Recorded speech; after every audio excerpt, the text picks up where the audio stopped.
You mind if a white boy starts a little early? White, not just in skin tone, but in dress. I didn't realize until I looked in the mirror.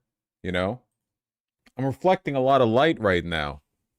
Oh man, I'm so excited. It's the nerdiest thing to be happy about. I said last stream that this t-shirt got a little bit of fraying around the collar. Most of the clothing that I own is going to take ages to wear down because it's like, what's the bit, right? It's like durable, vintage menswear, hard wearing, 18-ounce wax canvas, that shit, you know? So it's going to take ages to wear down. But these double RL shirts, frankly, are very delicate. So they wear in quick. I'm a nerd you. Diablo 2 got an expansion. Yeah! Isn't that fucking crazy, dude? We got a warlock. Diablo 30th anniversary, first new class in 25 years. I couldn't believe it, man. Chad told me yesterday. Chad told me. I went as soon as stream ended. I was like, I've got chores to do. Fuck that. $25 for the expansion costs more than the original Diablo 2 Resurrected did. Who cares? Fucking got right on there, man. So far, so good. We level 16. We leveling faster than anyone ever has before. You excited for the Brotato expansion? Actually, I reinstalled Brotato yesterday because I saw they had added a new character, and I just made sure to get those chivis because I'm a Brotato defender. It is the best bullet heaven, easily. Didn't even install Mugenics. I installed Mugenics. I just haven't gotten to it yet because I know how Edmund McMillan games are paced, okay? I'm going to be playing that game for 500 hours, all right? I know, you know, I know it'll take a bit. Would you ever rip your own clothes, like, instead of waiting for it to wear down itself? Yeah, sure. If I really wanted to, like, do a specific look with a specific item, I would. Yeah. It's not to my preference, though, because, like, it actually takes a ton of skill to deliberately wear down a piece of clothing in a way that looks like it was done by time. I can identify, now that I know what I'm doing, not what I'm doing, but, like, what I'm seeing, I can identify artificially worn down clothing really easily. They've got a pretty good method for doing it on jeans, but when you're looking at like a distressed t-shirt and it's like, come on, man, you just dremeled the edges. Come on. Come on. You haven't even fucking enzyme washed it. It doesn't even look worn.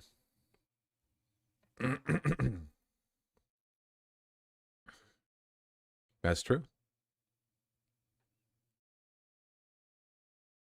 Nice, Horizon. All right, what do we have in the docket today? Okay, really quickly, because this came to mind before I went live. Do we want to... There we go. I don't know why the fuck that took so long. OBS, you good? There was some lag there. Hello? All right, well, whatever. Annoying.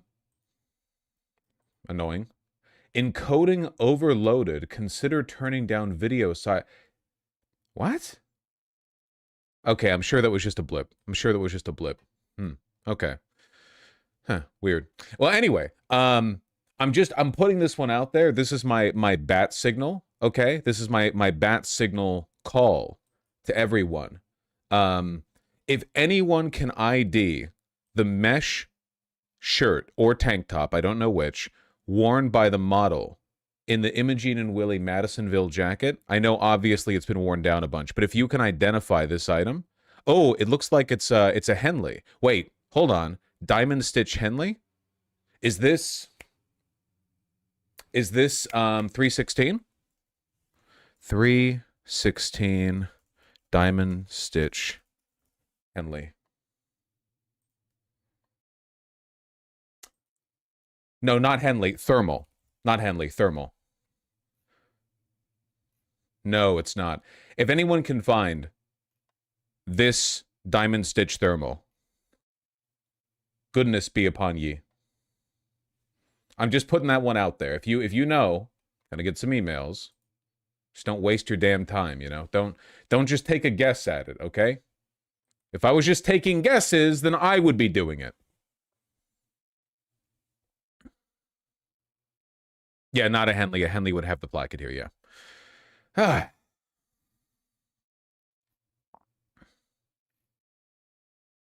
So how you doing?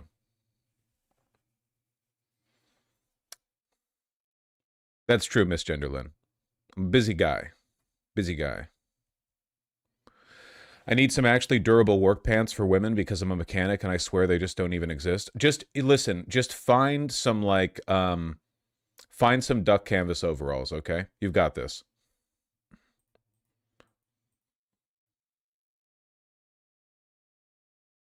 Did I find it? I'm gonna lose my fucking mind. You're gambling with your ability to chat on my site, okay? You think I don't have friends in high places, all right? You think I'm not gonna get you? My fucking uncle doesn't work for Nintendo. You're gonna get your Nintendo account banned. Look at that. Look at this joke. That what's your name? Tree Glorp Bro. Of course you're a glorper. Okay. For one, J Crew. Are you kidding me? All right. Okay. Yeah. Maybe back in the fucking 80s. All right. Second of all, this doesn't look anything like it. It's not even Diamond Stitch. Oh, well, I guess it is on really close up. But it's clearly not the same kind of Diamond Stitch. Look at that. Totally different construction, different color. Everyone, let's kill this guy. Let's kill this guy with hammers. Come on. Thank you. You people are ridiculous. Ridiculous. Mers Beach Fauna? No, it can't be Mers Beach Fauna. And they have a different design ethos. They would never hem something at this. Look at how cropped it is. No, I'm not gonna. We can't do, guys. We can't do this. But we can't do this right now. We can't. Okay. The reason I started early was because I knew this would happen. I knew this would happen, and now it's happening. All right. The only other clothing related thing I'm going to say is, look at that. And he posted that. That's crazy, man. If you don't believe stuff like this contributes to the downfall of the West, then I don't know what to say to you. You know? Like, this is... The aesthetics matter, all right? This is ridiculous.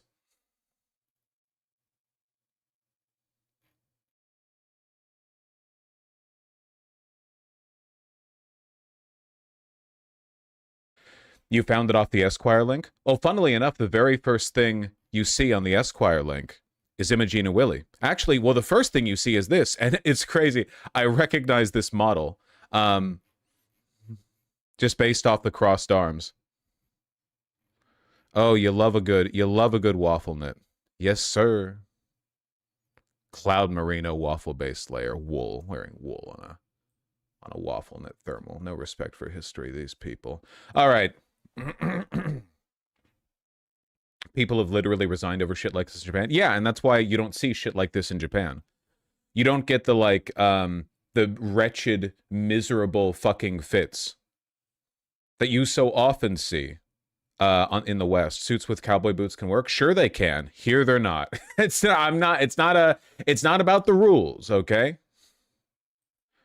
Whoo!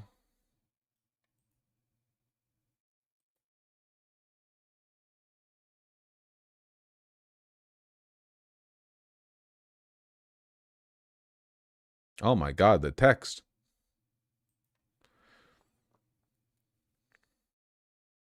Or socks. I think he is wearing socks. Is that Erica Kirk in the far right? Sure. Yeah, man, whatever.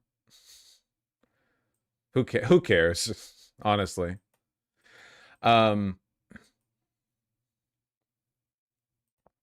Dude, I have been fucking losing it.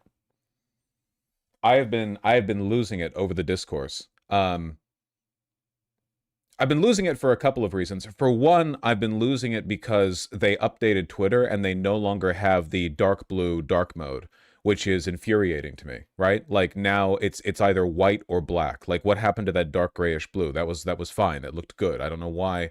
A bunch of, like, Hassan, he was in that podcast. Hello, River. You want to jump up? You want to obscure the camera? You want to jump up and obscure the camera? I know you're thinking about it. You're staring at that spot in the desk. Come on, River. Yep, there we go. There we go. There we go. There we go. Very good. Well done. Very good. Big chomps. Mad Tenny, I'm very happy to hear that. Everyone's getting real mad over that That Hassan podcast snippet where he was talking about not voting for Gavin Newsom if he was up against JD Vance, and he's been getting like everyone blue MAGA has been going after him. It's really frustrating too, because like there are, in my opinion, problems with how Hassan advocates for his positions, and sometimes like his positions themselves are pretty flawed.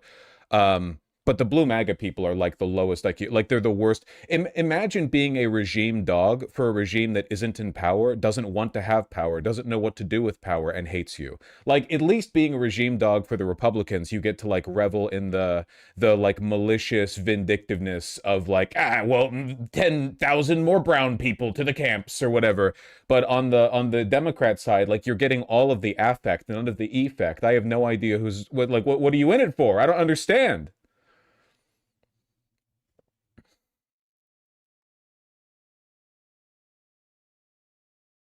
Where's that bomber from? The one I'm wearing? Imogene and Willie. But they're out of it right now. I got it a while ago. No, they really are just doing it for the love of the game. No more discos. Look, Masaigu, I know you don't like it when we talk about Gavin Newsom as though he's already the Democratic primary candidate in 2028. But the problem is that that's where the discourse is centered right now. He's one of two people who have so far like effectively put their hat into the ring, or at least like two of the main people being discussed right now. And there are already people that are trying to like get you to preemptively declare your allegiance to him, even though we're like over a year out from a primary, you know? It's crazy. Now the discourse is like, if you don't commit to voting for this awful piece of shit Republican collaborator, this sociopath, 3 years before the election, then you're basically already a Republican. Yeah, they're already blaming the left for his loss in 2028. It's crazy. It's like we're so done. Trump is such a lame duck that we're role-playing the 2028 presidential election already. What the fuck?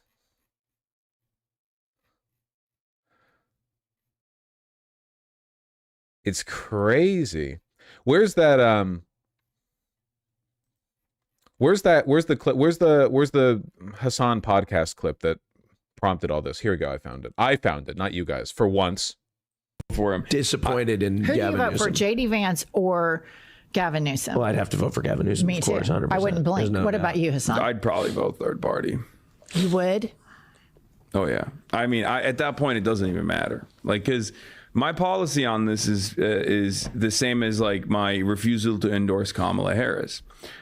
Nice try, Annie. It's good. I love intercutting the real segment with this. Nice try, Annie. They have a wonderful thermal, but this is not diamond net. This is square net. This is a waffle net thermal.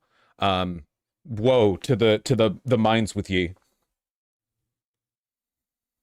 The reason why I did not endorse Kamala Harris was because she did things that were not only unproductive, but also unconscionable.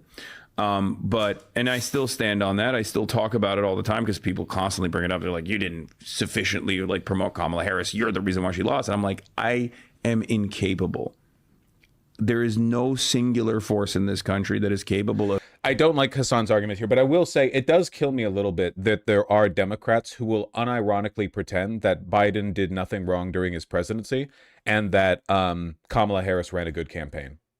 Like that, to me, it's like, are you worth an argument? Are you worth engaging with? Is this a real conversation, or is this like insane team sportsman partisanship shit, right? Like, I'm speaking from the perspective of a person who argued pretty aggressively for people to vote in favor of Hillary Clinton in 2016 and in favor of Biden in 2020 and Kamala Harris in 2024. So it's not like, I'm not like a long time committed. I made a Twitter post the other day, where I said effectively, I expressed some of the opinions that I'm having right now, and I'm getting dogged by like gray zone readers who are like, well, didn't you ride or die for Biden back in 2020 and 2024 or whatever? I got retweeted by Nina Turner, and then she unretweeted me, presumably after somebody let her know who I was. So like, it's not like I've cultivated an audience of diehard, like never voting for Democrat types or whatever. It's not really like it's pretty difficult to argue that it's like a grift for me. It's just like, if you genuinely don't understand how the behavior of Biden and Kamala both contribute. Like, so much shit. Biden's insane capitulation to Israel over and over and over again. The lies and the cover-ups and telling the State Department to not release any information that might like indicate that it's illegal for us to continue supplying them weapons even though they're committing war crimes, when it was the decision of the relevant departments within the State Department that they had been. And then the decision to not functionally have a primary because we were just running with Biden again, even though everyone thought Biden was too old to run again. Like, this was a widely held opinion. And then he drops out bitterly after flubbing the first debate, and Kamala Harris shows up and says, I'm going to do everything that he did, except I'm going to have more Republicans in my cabinet, after Merrick Garland refrained from doing anything legally to Donald Trump. Like, if you can look at all of that and be like, nah, they pretty much did perfectly. The only reason Kamala lost because of those damn lefties. It was those damn Bernie or busters, even though all data like points to the contrary. Like, the idea that it was hardcore leftists that cost Kamala the win in 2024 is just completely not supported by the data. Like, you're not worth engaging with. You're like subhuman. You're not, genuinely, you're not worth engaging with at all. It's just seeing the engagement from these blue MAGA types I'm going to lose my fucking mind. They're genuinely like worse than MAGA people. Because again, at least like the MAGA people, I understand from an emotional perspective how like locked in they are in the regime. For the MAGA people, like the Trump regime right now is literally like the burning ember that they're clinging to. This was like their big cultural moment, and it's dying, and they're desperate to keep it aflame for as long as they can. Like, they're carrying the flame, et cetera, right? But like, that's not what's happening with Democrats. You could just choose a better Democrat. Like, you don't have to do this. There's nothing requiring you to attach yourself to this fight the way that you are. You could just choose you could just advocate for a better Democrat if you want. There's nothing locking you in. It's not a cult of personality. I don't get it. They're libs? Okay, they're actually not liberals. The blue MAGA types that I'm describing right now genuinely are not advocates for liberal values. They're largely anti-left contrarians that are like in it for the team sports reasons. They're not guided by any principle belief. Any actual liberal, like real, like, you know, I don't know, John Locke style liberal or whatever, would currently be issuing fatwas against the Democratic Party for refusing to prosecute Trump during Merrick Garland's reign as Attorney General. Like, any actual liberals right now would be like stockpiling ammunition in their basements. It's not like it's this particular kind of like hyper capitulation, like pretends to fight the fight, but in reality they only care about arguing with leftist type. That's not like, those aren't actually liberals. They're not governed by liberalism. Now, notice that nothing that I've said in this entire segment thus far has had anything to do with socialism. Not one. I have not mentioned it once, and not a single point in time have I mentioned like, well, the big line in the sand here that's differentiating me from these people is like the belief in the commodity form or whatever. It's not. It's not the line. If anything, I'm the rep for liberalism here. Oh, man. I've never met a blue MAGA person IRL. I will say that. That is, they are much rarer. Yeah, but unfortunately, a lot of them are like Hill consultants and staffers. Oh man, there are a lot of them in media. There are a lot of them on the Hill, but in real life, yeah, not as much of a problem.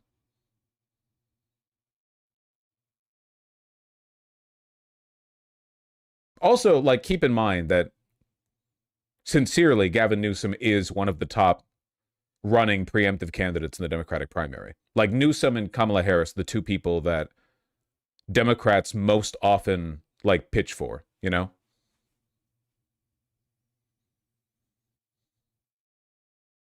And we know he's going to run. Do you have a source in that Nina Turner post? You mean that she retweeted then unretweeted me? Yeah, in my mentions I have Nina Turner retweeted me. And then I thought it was funny, so I looked at her feed and I wasn't there, so presumably she retweeted me and then unretweeted me. I don't prove it. I don't. She's very online. I don't think it's that difficult to understand. Man.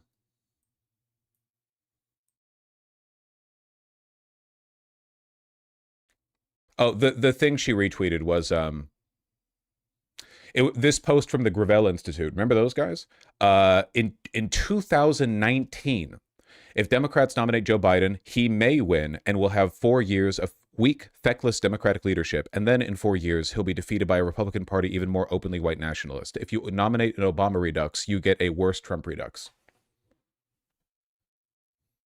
There were blue MAGA people arguing against this, by the way. They were like, that didn't happen. I have no idea what like level of reality you have to be. Like, that's why I say blue MAGA. Like, you're not in reality. I have no idea what the fuck this is 1-to-1. Man. Yeah, who could have seen this coming? We did.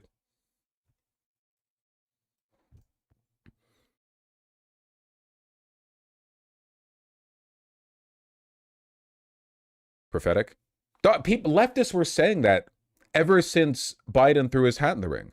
Literally from day one, leftists, including me, were like, look, man, it's not even about whether or not Biden would be like a good candidate or whatever. It's that we saw that weak, pseudo-liberal centrism under Obama led to Trump. Like, we see the pattern. This is going to happen again. And then it did. It's not like, yeah, it's not crazy to see this coming. It's just like there's so much fucking propaganda out there, like the liberal media. By liberal media, I mean like the liberal media, not like all media or whatever. But like they don't really engage with this point. They refuse to engage with anything beyond the consequences of the next election. Well, Biden would have been better than Trump. Well, he was better than Trump, and he would have been better than Trump. But look what happened anyway. Look what keeps happening, man. Look what keeps happening. Historians aren't going to measure this era of American history by term. They're going to measure it by Trump, by person. We've been living under Trump for 10 years. You could have put an end to this if you had prosecuted him, but you didn't. You chose not to.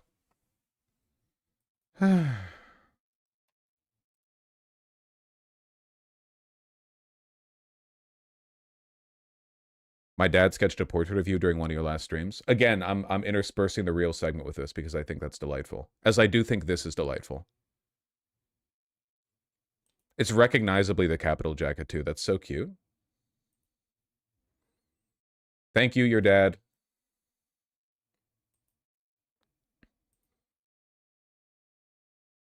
Nah, it goes super hard. Fuck, what was I saying? Oh, yeah. In response to all this business, Welch responded to the people getting mad at Hassan. Usurp the chef. This is intellectually dishonest completely from top to bottom. Gavin Newsom has proven that he doesn't care about trans people. Gavin Newsom has proven that he doesn't care about the illegal nature of what ICE is doing when he platformed Ben Shapiro.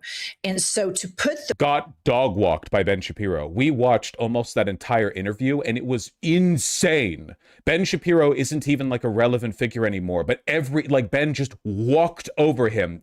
Gavin would not engage in any disagreement. It genuinely, like stuff like that, it really does make me think like I don't know if you're enslaved by Israel or you're like, this is what you think you need to do to run, like you make your pitch for a Republican presidential run. I have no idea what you're doing, but it was absolutely psychotic. I couldn't believe it.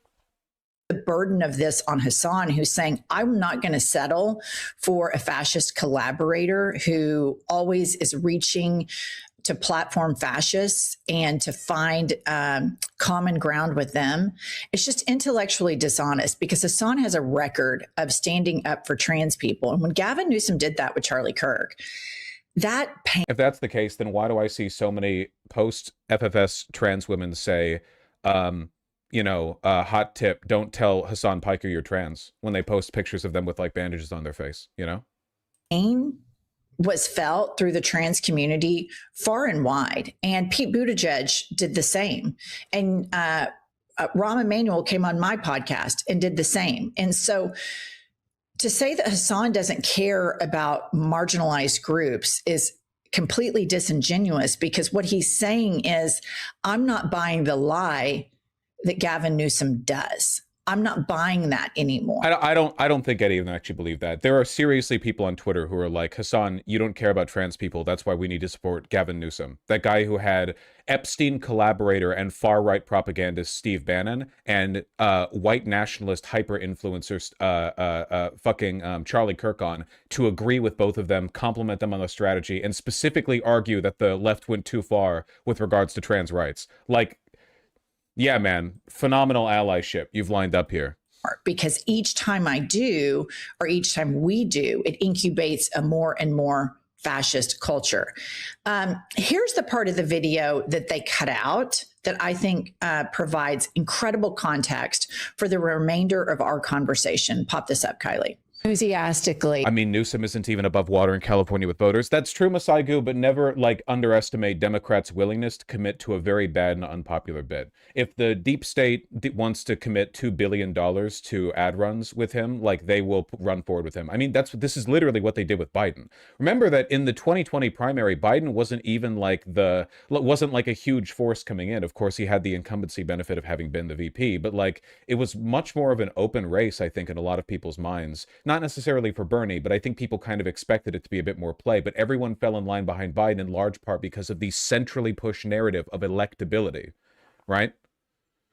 Are you sure Biden swept the black vote in the primary? Yeah, but they're like 13% of the population, you know? It's not just about that. And also, the reason he swept the black vote in the primary, well, for one, part of it's because he was Obama's VP, but also because, again, like that narrative, black voters tend to vote conservative in Democratic primaries. He was like the centrist moderate relative to other people who had been swayed more to the left because of Bernie's popularity. All I'm saying is that do not get complacent. Just because Gavin Newsom is obviously unfit to run for president does not mean that he won't run, and it doesn't mean they won't back him. That's all I'm saying. Crawl through 10 feet of concrete for all of the marginalized people. Do you feel like the Democrats know that, and that's why they get away with their ineptitude? 100%. That's what I mean. Yeah, so 100%. I'm like, okay, pause right there. I don't even. So Hassan clocked me right there, and I'll own it because my politics are open-minded. They're not fixed. I don't play nanny boo-boo politics that, oh my God, you said you would vote third party, therefore you must be canceled. Number one, Hassan's not a politician. Number two, Hassan gets to think whatever he thinks. Number three, there is a large growing number of Americans in Vosh during Biden's term as it was ongoing. Biden outperformed my expectations as the most progressive president of my lifetime. Vosh after Biden's term, yes, so Biden was the most status quo president ever conceived in the laboratory. I don't think I said either of that. Well, actually, I said the former thing, and I stand by that. In my lifetime, yes, Biden was the most progressive president. That's true. And he was also not nearly progressive enough. Those aren't contradictory statements. I don't understand like the snarky framing, like these things are true. He was not the most status quo president ever. He was unambiguously the status quo like rally candidate of the 2020 primary. That's without a doubt true, you know. Not the most status quo person there, but the one around whom the votes like sort of, you know, congealed, I guess, to use a negative verb. Yeah, you almost took my channel down with that take. Careful. Fucking, you got me like Trump over here. Bullet just whizzed past my ear. But no, like, yeah, obviously, Biden was relatively progressive on social issues and pretty good on unions and worker rights. The main problem, again, was that he was weak and feckless, right? Like, he had no cultural power. Biden basically couldn't speak, and his staffers hid him from the media, so he didn't really have the ability to sway the cultural zeitgeist in favor of the things that he advocated for. He personally was pretty good on unions, and personally wasn't bad on social progressivism, except for, obviously, Israel. Like, we're not even getting at Israel here, but like his personal weakness and his unwillingness to rally the party meant that he spent most of his term beefing with fucking Manchin and Sinema, you know, and he wasn't able to communicate his vision clearly to the public. His big like policy, you know, the omnibus, the fucking infrastructure bill was just passed through like budget reconciliation, you know. He never was able to like really convey a message. And that's weakness. I mean, not even to speak of Israel or Trump and fucking Manchin. Sorry, not Manchin. Garland, you know.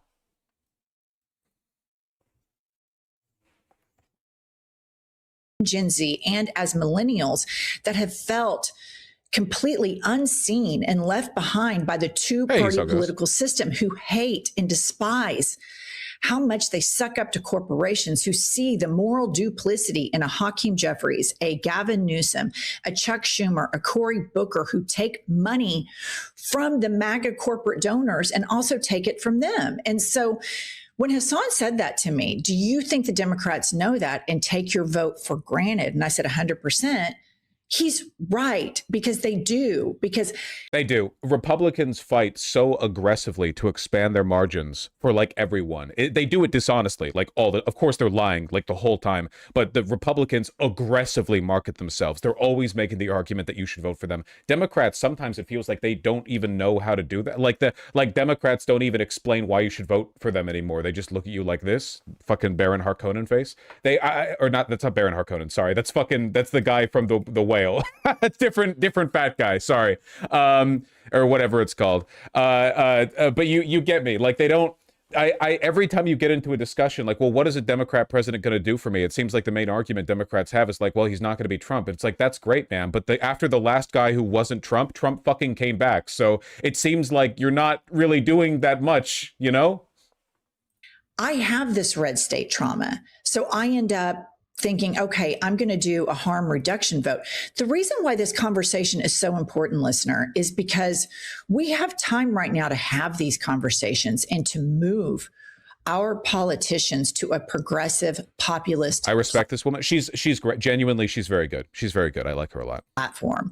We have the opportunity right now to rid ourselves via primaries of corporate Democrats who lie to us and use our votes and take advantage of our votes and our compassion for marginalized groups and use them to their advantage to then curry favor with corporations and then go make massive stock exchange trades while in Congress. Okay, continue with that clip. I mean, a great example of how bad this has gotten is that, like, basically no Democrats right now are farming off of the fucking horrendous shit going on in Minnesota by saying that they would abolish ICE or that the party should abolish ICE, even though there would be no consequences to doing it, and it's obviously the right thing to do politically and morally. Again, I cannot overstate this enough to you guys. ICE doesn't need to exist. It literally doesn't. Like, you could redistribute the functionality of ICE back to the DOJ.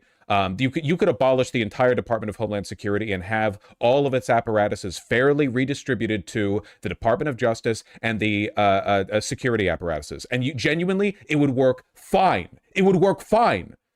And Border Patrol is not a matter of Homeland Security anyway. It's a matter of justice. It's a matter of the law. It's not about it's not like even the term, like, or Department of Homeland Security, like fighting terrorism and fucking yoinking Jorge and his 3 children at the border are the same thing. Like, what are you talking about? These are obviously different things. Why are you folding these into the same category? One of them is basic, like, civil law, and the other one is national security, intelligence. Yeah, I don't know. Like, but Dems won't do it. Dems won't do it. They'll say, like, ICE shouldn't exist in this form. I don't think a lot of them would even cut its funding. Have they ever cut its funding? Do you know of a Democrat that has successfully lowered the funding of the Pentagon or of ICE or anything of that sort? Or even really pushed for it? They did vote to raise it. They raised it every year under Biden. Every year, ICE's budget went up. Even entertain that stuff, especially this far out from an election. But even in the primary season, that's immediately the conversation is like, well, whoever is the candidate, you're going to vote for them, right? And you know what's really indecent about that too? They never return the favor for left flank candidates. Yeah, no. Because no one ever made hay about Bernie Sanders potentially becoming the candidate and all of the articles that came out about how Trump might be more preferable to Bernie Sanders. Because they were writing those. Liberals were writing those articles talking about how, you know, the head of Goldman Sachs, who's like, I'm a lifetime Democratic Party voter. I think, you know, Donald Trump is better than Bernie Sanders. I know. Pog. It's just, it's really bad. We're still like 2 years out from the primary, too. It's only going to get worse.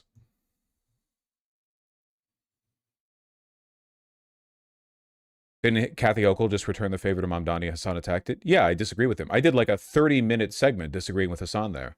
It's not about like defending Hassan or whatever. It's just like this is intellectually the blue MAGA dishonest people completely represent a trend in the Democratic Party who are like legitimately as dangerous, if not more dangerous, to this country than fucking why is there something wrong with my microphone? There was the clip played for us. Oh, okay. I scrolled up for a second. The audio. Okay. All right. Anyway, the point that I was making before you also rudely interrupted me with the emo spam was the blue MAGA people represent a tendency within the Democratic Party to never grow or change and to never work to appeal to people. And that shit is legitimately more dangerous than any individual Republican. Like, these people could be Republican plants and it would make more sense. I know they're not, but they could be, and it would make more sense. Like, our master stroke for destroying the Democratic Party is we're going to flood it with bots and like paid operatives, and their job is to accuse you of being entitled and crazy and a Republican collaborator, unless you're all willing to fall behind the least effective, most odious, unlikable Democratic candidate who will offer you nothing, and then just like watch them get torn apart via infighting. You know, super dangerous stuff. Thankfully, blue MAGA is exponentially smaller than MAGA, and they only have power at Twitter. Yeah, but the party acts as though they're all the guys. Like, the Democratic Party acts as though that's the mandate of the party is the problem. Like, they act with the confidence of a party that is backed by 100 million people who all think that you're a fascist unless you vote for Gavin Newsom. We need to be louder, much louder. Like, I'm just saying, like, this is how elections work at the most basic level. Like, I'm saying, if Gavin Newsom wins the primary, his ass is not getting my vote. That's me warning you ahead of time. So it's very direct consequence, okay? So put a different guy up there, or a girl even, if we want to get woke with it. I'm just like, if like, it's very basic, you know, I'm just warning them ahead of time. I'm trying to let them know. You shouldn't want Gavin Newsom up there anyway. He fucking sucks. I don't know.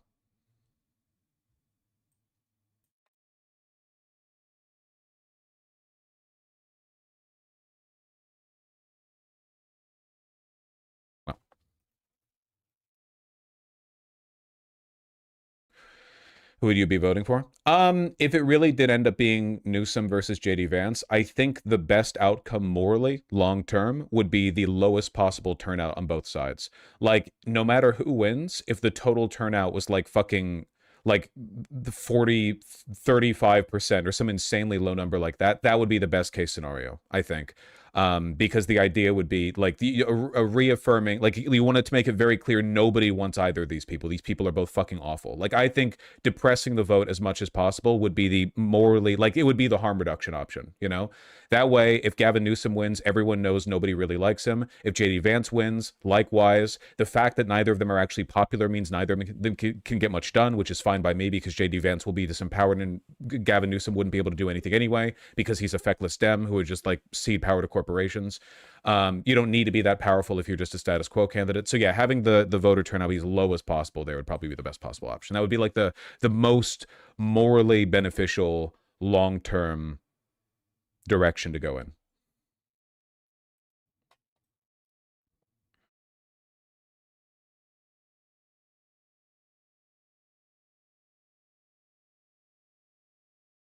Bloomberg is pushing Newsom. The comments are all negative. That's funny. Oh, well. 37 minutes. Been inspired by a lot of our politicians and by our politics in the past. I'm now on the other side of maybe feeling a little more desperate about the moment we're living in. The blatant corruption that is occurring on an hourly, not just daily basis. It sickens me in my core.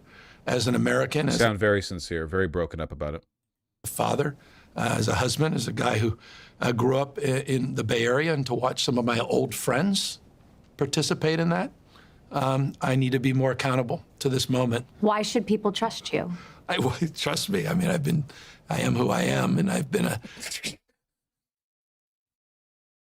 I guess that's all you really can say when your entire record is just you like shamelessly flip-flopping and capitulating and agreeing with Republicans and backtracking on progressives. Like, what else are you going to say, you know?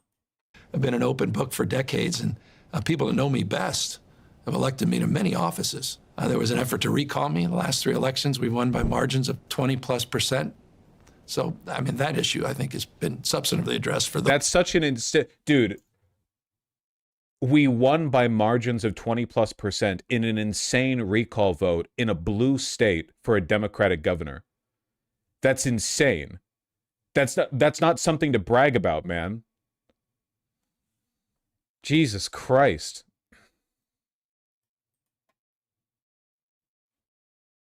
Those that chronicle me literally and figuratively, that know me best in this state and certainly in the Bay Area.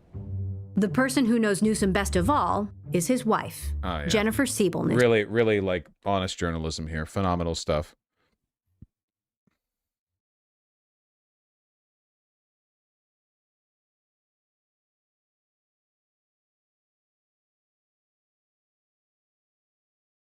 Meet the Newsom. Who was a vocal ally, Florida governor, MBA. and perhaps. I get the sort of corporate side of their decision-making, sadly. So I think the vast majority will, quote unquote, come back. I don't think they've gone that. Why would they be giving his wife any airtime unless this was in anticipation of a presidential run? Like, the only context in which Newsom's wife would be relevant would be as first lady. This isn't the kind of puff piece you would do unless you were interested in, like, piping them up for a presidential run. And from Bloomberg Originals, no less. From everyone's favorite Republican, Bloomberg. Not actually a Republican, but what's the difference? Far is perceived. How do you? Just like, again, the law firms and universities have sold out, just like the supine Congress has sold out. These guys are not screwing around. They're ruthless. And so we have to push back. And so our comms has shifted. I'm starting to understand the nature of attention. You understand that in a business perspective, the attention economy and all the like. But in politics, this guy floods the zone. He dominates the narrative. Illusion rules. The narrative is what matters, not facts.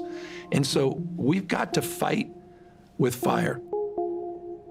Oh my God. They're pumping up the press office account. Was there a moment you decided to break the glass? Did you have to The intern that just, like, posts AI generated. talk about it? Like, how did you? I had to talk to her about it because I said, just FYI, some of your friends may be going, what the hell is this? Why is your husband's picture on Mount Rushmore? I had to explain this is literally a mirror image of what Trump put out a few months ago. He's so People need to be a lot more cynical about this, man. It's not lay epic trolling or whatever. Gavin Newsom is just cynically mimicking rhetorical strategies he sees working on the right. It's the same thing that he did with his Republican podcast, where he brings these fascists on and he's like, good point. You really had us on that one, you know? Good point. Credit to you there, you know? He's just acknowledging the information environment.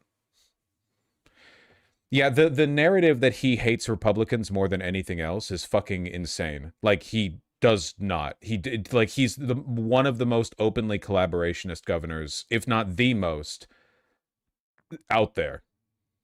It was such a weird narrative.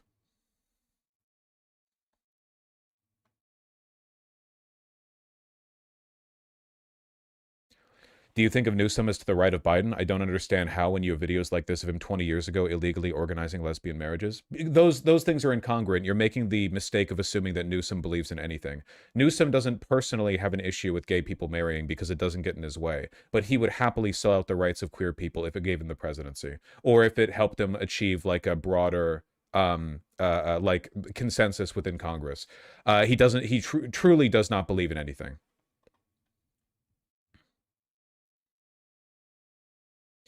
Can I get examples of policies of his that are egregiously centrist or worse? I mean, the most recent thing he did as governor to that point was he argued against Ro Khanna's wealth tax proposal. He said he would veto it, even if it made it through California's Congress, which is insane. A wealth tax is the only way this country survives in the long run. It's popular with Democrats. Also, like, again, I'm not getting over Gavin Newsom refusing to say shit on Israel, pretending he's never heard of AIPAC before, and then bringing multiple Republican fascists on to just agree with them on everything. I'm not getting over that, dude. That's fucking crazy. That's not just bad for a politician. If I had a friend or a relative who did anything even remotely that bad, I would genuinely like never talk to them again. It wasn't just like, oh, they incidentally met at a third-party event and they like chatted. Like you have some images or whatever of like the Clintons or Obama like being somewhat cordial with Trump, and I don't really care about that. I don't expect them to fist fight the moment they see each other, I guess. I mean, I with the Clintons and Trump, we know they spent a lot of time together in particular, but I mean like just incidental photos. This was like he invited them on specifically to agree with them and give them credit. And these are really far-right people too. Bannon, Epstein-affiliated Bannon. Specifically talking about him being to the right of Biden. Again, he doesn't believe in things. Biden does have real beliefs. Gavin Newsom doesn't. Gavin Newsom flip-flops on issues, whatever he thinks gives him the better mandate in the future. And he's not even particularly good at it. It's not about his consistent positions. It's about his trustworthiness in the long term. But Gavin is to the right of Biden. That is true. Gavin would never be as pro-labor rights as Biden. Easily. Like, that's like a dead center call right there. No way in hell Gavin Newsom would ever be as pro-labor rights as Biden. Yeah. Also, to my memory, unlike Gavin, Biden never said the left went too far defending trans people.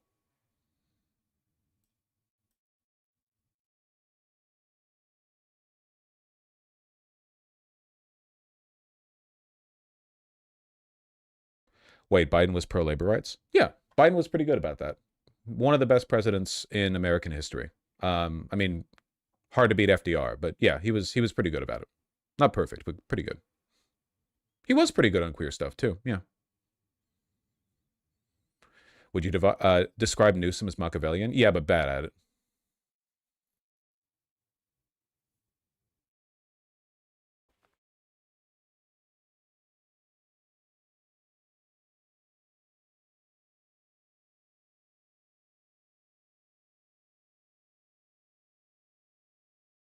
An example is Gavin signed a law protecting trans people's rights in sports, but the moment Trump had got into power, he said, I'll look into changing that law. Yeah, because he didn't actually believe in it in the first place. Like, he would be the biggest advocate for wokeness ever if it was a 90-10 issue. But in a country where it's a 60-40 issue on either side, you know, he's like, I don't know. All my principles are actually, I don't know. I got to think about it.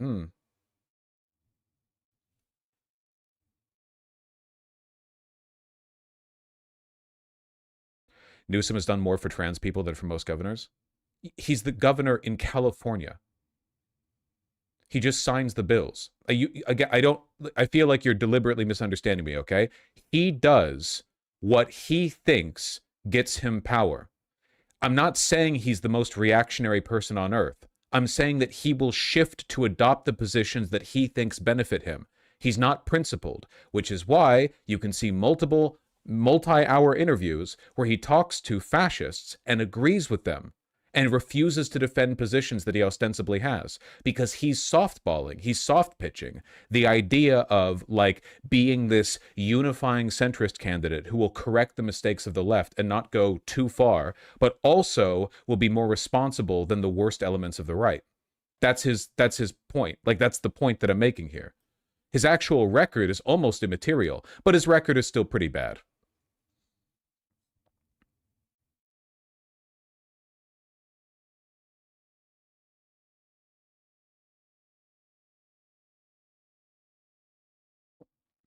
How do you deal with people who say that that's him doing his job of representing the majority interest? That is an insane pro-sociopathy position. Like, we want our politicians to not believe in anything and backtrack on every issue they claim to support the moment the like needle ticks over. That's insane. That's like this value neutral majoritarianism. Why not just have computers run society then at that point? Why not decide everything by referendum? Why bother vote for anyone? You know, that's insane.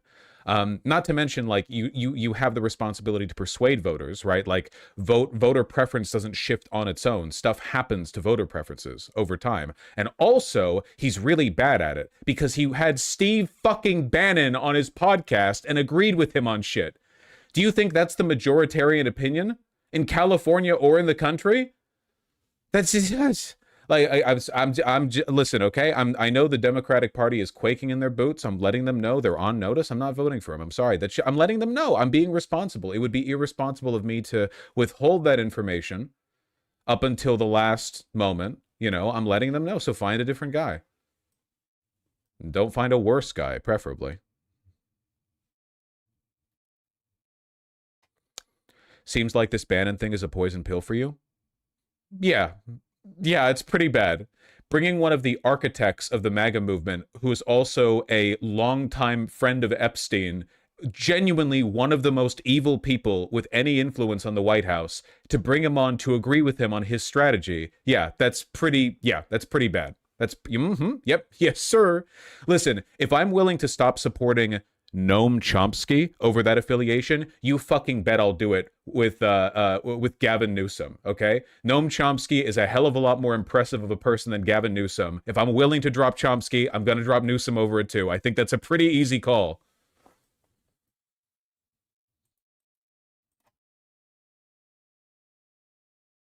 A lot of people underestimate how much fucking...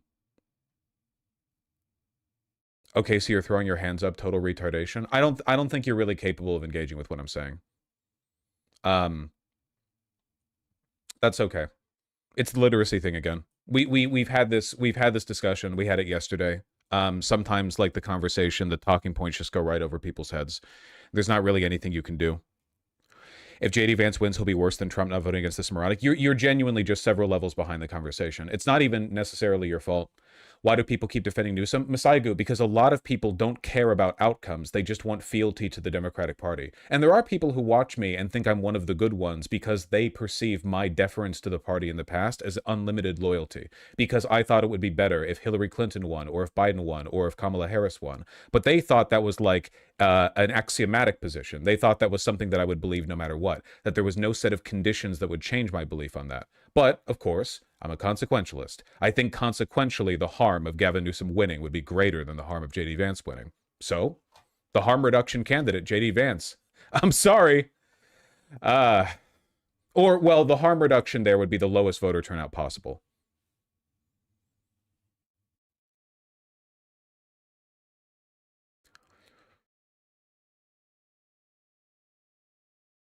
What if it wasn't Vance?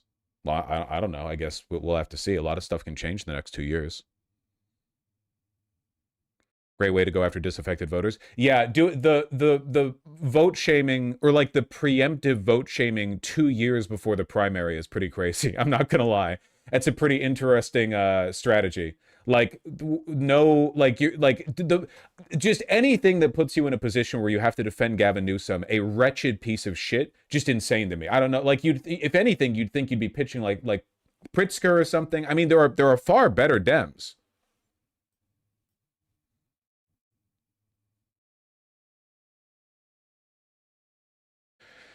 Damn, you're so right. We should let the pedophile protection party get another 4 years in power. Dog, Biden didn't go after them either.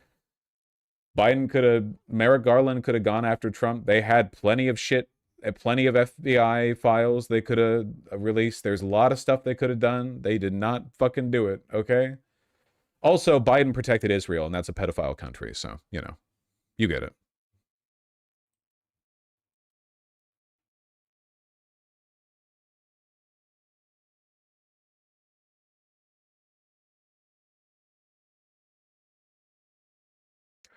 Scratch a liberal and a fascist bleeds MFs when given the literal choice between an annoying liberal and an open fascist to vote for, and somehow voting for the fascist. You think that Gavin Newsom's an annoying liberal? You really think that's like the sum of his positions? I genuinely, like, I don't know if it's that you're young or you're operating on like level 1 of this conversation, but I've laid my positions out pretty clearly, and I genuinely don't think you're capable of or willing to engage with them. I'm saying, like, I am insulting you. I think intellectually you're not capable of, like, you're on level 1. You're like talking to a MAGA parent. And the MAGA parent is like, so you think that people should just be able to come into our country illegally and rape people? And you're like, no. And they're like, okay, then what's the problem with Border Patrol? And you're like, well, I think there should be some level of Border Patrol, but I think that what they're doing in Minneapolis right now is insane. And they're like, they're literally just going after illegals. Like, that's the level that you're operating on right now. And I guess, like, I don't know. I got my fill of this in the first couple of years of streaming, and now I sort of don't want to. I've made my positions clear. You can engage with them if you want.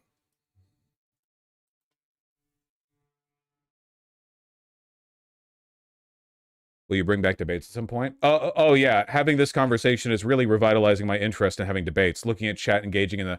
I literally saw one of the people who was whining at Hassan on Twitter be like, Hassan, I see you've noticed me lying about you. Now that I have your attention, would you like to massively boost my credibility by debating me? Do you want to debate me, bro? And it's like, oh my god, I remember now. The blue MAGA people are just as bad as the fucking...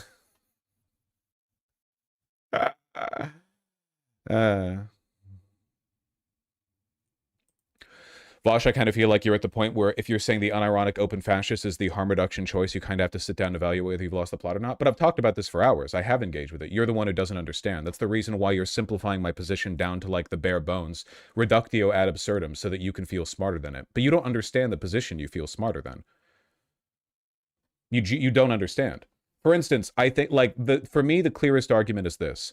Objectively speaking, I don't even think this is a matter of opinion. I think you can make this case like really clearly. Objectively speaking, if Trump had won in 2020, the country would not be in as bad of a position as it is now.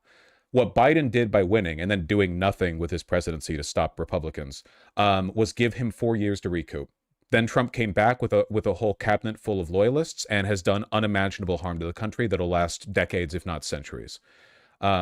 But if Trump had just won in 2020, he would have been wretchedly unpopular, and his cabinet would have still been full of rhinos, neocons. You know, he would have entered with no popularity, no mandate. He would have scraped by a victory, and then it just would have chugged along for 4 years. It would have been like a continuation of the lame duck presidency. We expected Biden to be the turnaround. It wasn't. It was an Obama redux. Now we get Trump too, and it's far, far worse. You understand millions are dead, right?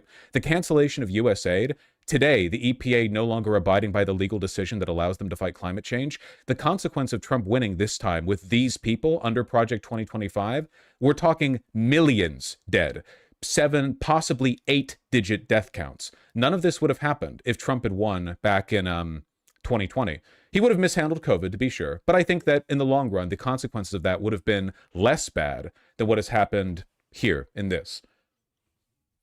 So, if we can accept the premise that Trump winning and deflating the momentum of the movement back in 2020 would have been preferable to it having 4 extra years to gain power, maybe we can make broader arguments. You know, politics is a lot more complicated than just the immediate consequences of who wins one election or which candidate is better than other candidates. If you're a student of history, which I'm not, I can't read, but if you were, or if I was, you would know that you can look back on history and find countless examples of people who were inept, well-meaning failures whose failure paved the way for worse things in the future, you know? Sometimes history is more complicated than that. It's not just a matter of like, well, X person is better than Y person, et cetera, et cetera. So, you know, so that's it. And they should win. And that's best. History is complicated, man. So are you taking back all your arguments in favor of voting for Biden 2020? If I had known back then what the long-term consequences would be of Trump's victory in 2024, then yes, the hindsight does give me the ability. Yeah, for sure, I would. Though I think I would have had a very difficult time making that argument to people, because I think if I told somebody back in 2020, hey, Biden's going to do nothing except defend genocide his whole term, Merrick Garland is going to do nothing to Trump, even though Trump is about to attempt an insurrection on the Capitol. That's going to happen in the beginning of 2025, and Merrick Garland is going to do nothing about it. Nothing. There will be no consequences, and then Trump will win 4 years afterwards, barely scraping by in the election, but he will win, and it will be bad. Sorry, 2021, not 2020. Thank you. Yeah, 2021. If I had said that back then, I think everyone would have assumed I was lying or like making it up, or it would have been unreasonable, you know? But that's what happened. That's the world we live in.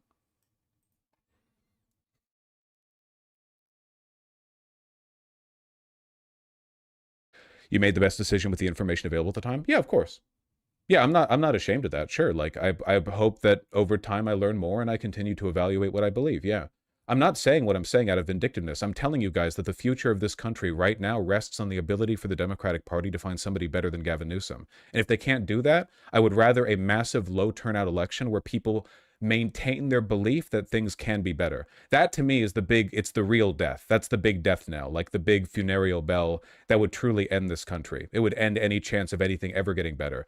If people were convinced, really convinced, especially Democrats, that we can't get anything good, I would prefer to preserve the belief that it is possible to have a good candidate. Apathy will be the killer in the long run. I do believe that. Yeah. So we have to fight apathy. We have to fight for action, you know, whether that be in the form of stuff like mutual aid or like, you know, well, it is possible to have a good candidate. That's one of the reasons why I'm so in favor of Mamdani. Mamdani is an argument in favor of electoralism. Democrats should be happy he's there, even though a lot of them see that his competence, you know, they should be happy because he's a reminder that if you select the right candidate, good things can happen. But you have to find the right candidate. And you can't blame the world when you keep picking really bad candidates. And Biden was not nearly as bad as Gavin Newsom. Biden was not nearly as bad a candidate as Gavin Newsom could potentially be if he wins the primary. Like, we're dredging, we're going real down low in the shit, unfortunately.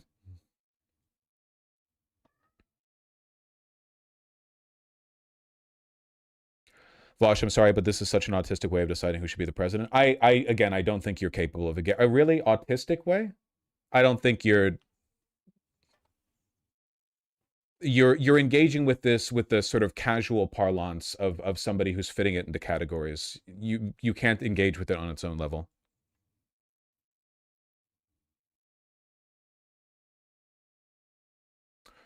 If Vance comes out and says he supports infinite death camps for trans people, which he probably does, well, hold your horses. Would you blame a trans person for voting for Newsom as a form of harm reduction? That's pretty hyperbolic, but I guess no.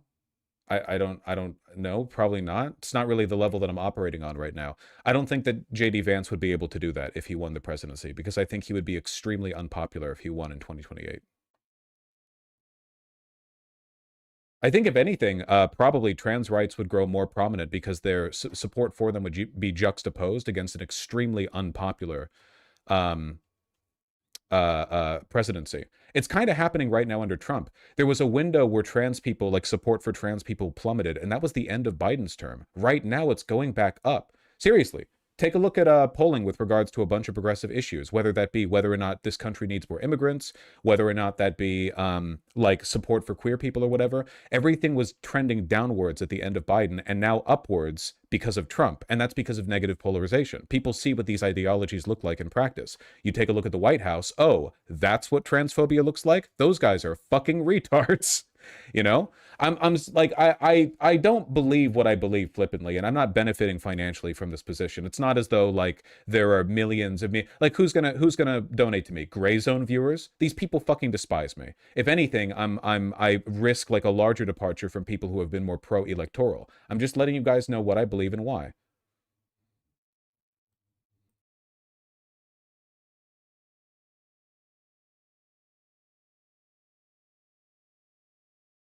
Oh, that's a lot of text.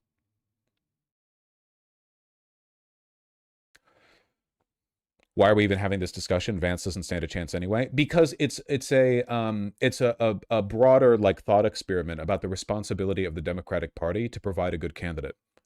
Because we're not just fighting over who's better. We're fighting over hope for the future, the belief that it's possible to fix these deep-seated issues in the country. Newsom couldn't do it. I guarantee you that I'll lay everything down on. Newsom could not do it. At most, he would be a holding pattern, reminding people how feckless, weak, useless, and inauthentic the Democrats are. As the Democratic establishment rushes to defend every stupid decision that he makes, every ridiculous concession, you know, the party continues to be divided. Popularity for all the positions that they support will go down, just like they did towards the end of Biden. If we want, like, the next Democratic candidate has to be a knockout, you know? That's what I want. I want the next Democratic candidate to be a knockout. Will they be a communist? No. Will they be a socialist? No. Will I like them as much as I like Mamdani? No. I just want them to be better than that. I need them to be good enough that they can begin to address these issues. That's what I want. I want a lion. And if they provide one, I'll advocate for them. This is how democracy works. You have to pick a good candidate. If you keep picking fucking losers, you can't be mad at everyone else when you lose. I don't know, like, I mean, I understand there's a lot of misinformation out there. It's not like you don't contribute to that environment. I'm just saying, like, I don't understand why we're all being so preemptively concessionary to the Democratic Party's potential worst choice.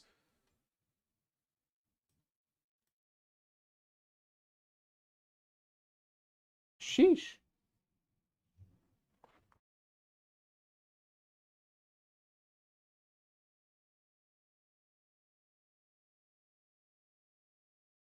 It's like how loyalty to Kobe set the Lakers back a decade. I don't know what that means, but I believe you.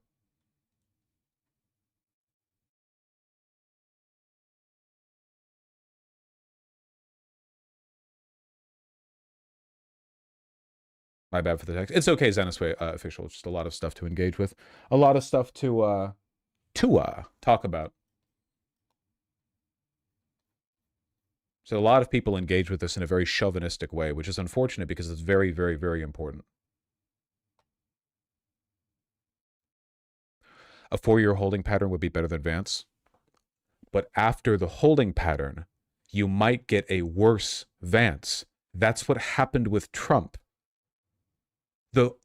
Again, the holding pattern pauses the country, but it then allows the united forces of capital behind the Republican Party to grow stronger, to dominate culture more, and then they come back worse. That's what just happened. That's what we're living in right now. What do you want voters to believe? That all the Democrats can ever offer is a holding pattern? Do you really want that? Don't you hold any standards to them? They're very powerful and wealthy people. Do you have nothing for them? Do you have no anger? Don't you think you're entitled to better candidates? Doesn't it disgust you that time and time and time again they consistently underperform? They misrepresent their electorate. They do badly. It's their job to do well. Don't you want them to do well? I want them to do well.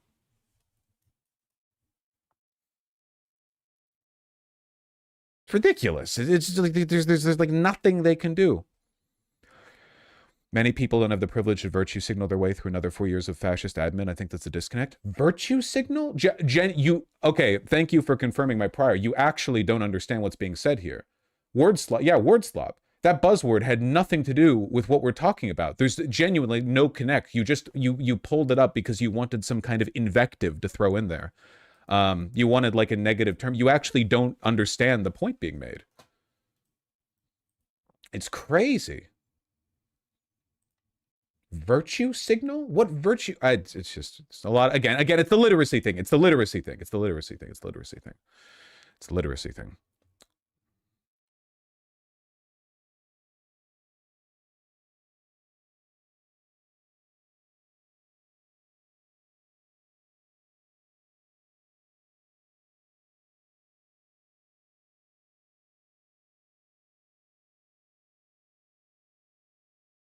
You really think J.D. Vance cares about popularity? He wants to end democracy completely. He'll do it all by executive order. I don't think you really understand how politics works. Do you really think a J.D. Vance presidency would make people more hopeful than Newsom? Yes. In the same way that right now, there is vastly more hope for a future good Democratic turnaround than there was at the end of 2024. Yeah, easily. Yeah, just think about it. Think for like 2 seconds with your head. Remember the end of 2024, right before the election? Remember the gloom? Remember watching all polling data trend more and more towards Trump? Opinion polling shifted more to the right. Every week, every month, every news story, it felt like the cultural momentum was building in favor of the right. And then what happened? Trump won. Right now, things are going in the opposite direction. The increasing unpopularity of the Trump administration means that some of the special election results we're seeing, 30, 40, 50-point swings to the left. Right now, there's hope, there's momentum. You would give all of that momentum up by giving the Democrats permission to give you the worst candidate possible to vote for. I dare to believe in more. I dare to challenge the Democrats to actually represent their people and this country, not to flub all the momentum their constituents have worked for. That's because I believe in democracy and you don't. You believe in capitulation and internet arguments. Disgusting.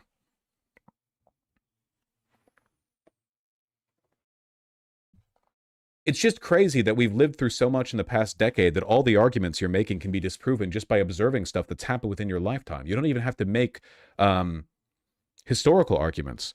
Do you really think that it's worse to have 4 years of a holding pattern and then the fascist comes back? Yes, that's what we're dealing with right now. Yes. You really think people are more hopeful under an unpopular fascist presidency than they are under a waning holding pattern democratic presidency? Yes. Look at right now compared to 2 years ago. Just like very simple. Just pay attention, man.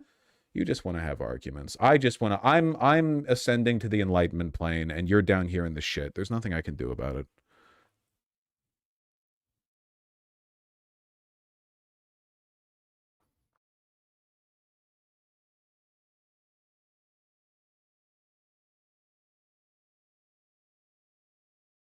Yeah, Masaigu, but the issue isn't just whether or not they'd vote for him in the primary. It's whether or not they think it's an insult from the Democratic Party to put him in the primary to begin with. In a fair system, with a Democratic Party that actually cares about its constituency, they wouldn't even let Newsom in the primary. They would bury that motherfucker in attack ads the nanosecond he started talking about it. Wouldn't that be nice to live in a good country, or a better one, at least? God, yeah, even like Buttigieg is leagues better than what, and fucking Buttigieg, I hate Buttigieg, but he's still leagues better. I would rather an Obama clone than somebody to the right of him on every fucking issue. Well, I can't really say on every issue. I guess I trust Obama's political instincts a lot more than I do Gavin Newsom.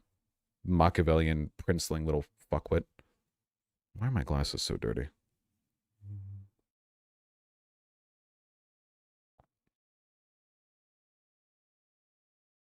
Yeah, Buttigieg does at least believe in liberalism. That's true.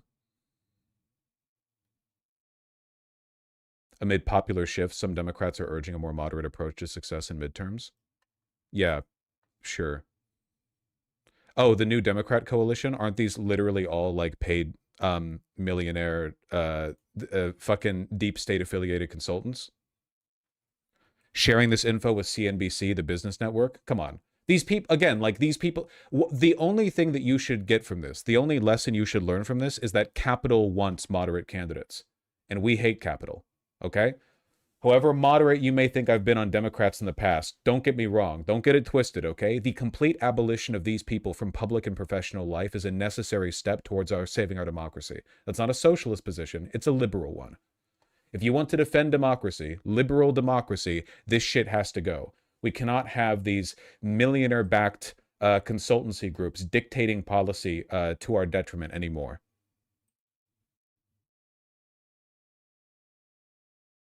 Well, caucus, not consultancy group, but you understand.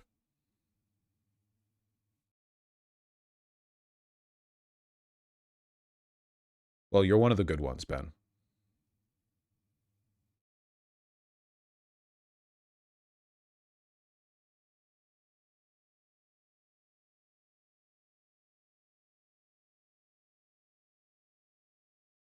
Joe Manchin or Gavin Newsom? Joe Manchin. There's if there has been a real shift in my politics over the past 5 years, it's been that I value authenticity a lot more than I used to. I think that Joe Manchin is a lot more honest than Gavin Newsom. I would rather like somebody to the right, even just on the merits of their own presidency. I would rather have somebody to the right of Gavin Newsom if I thought like they actually believe those things, as opposed to somebody who would like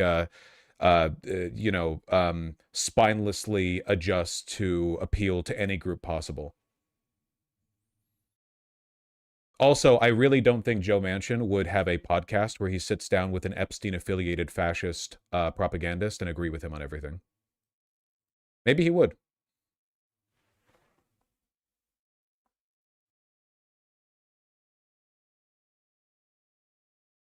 What about Massey? Massey has done more to advance the interests and politics of liberals than anyone in the Democratic Party right now.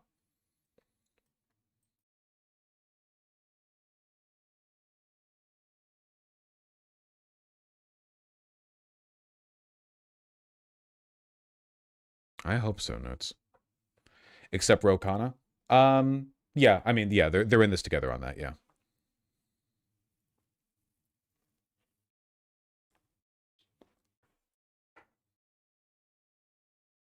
Two bad bitches. That's true. That's true.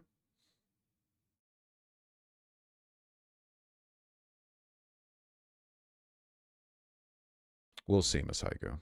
There's a tug of war going on in the Democratic Party over who is going to be the future.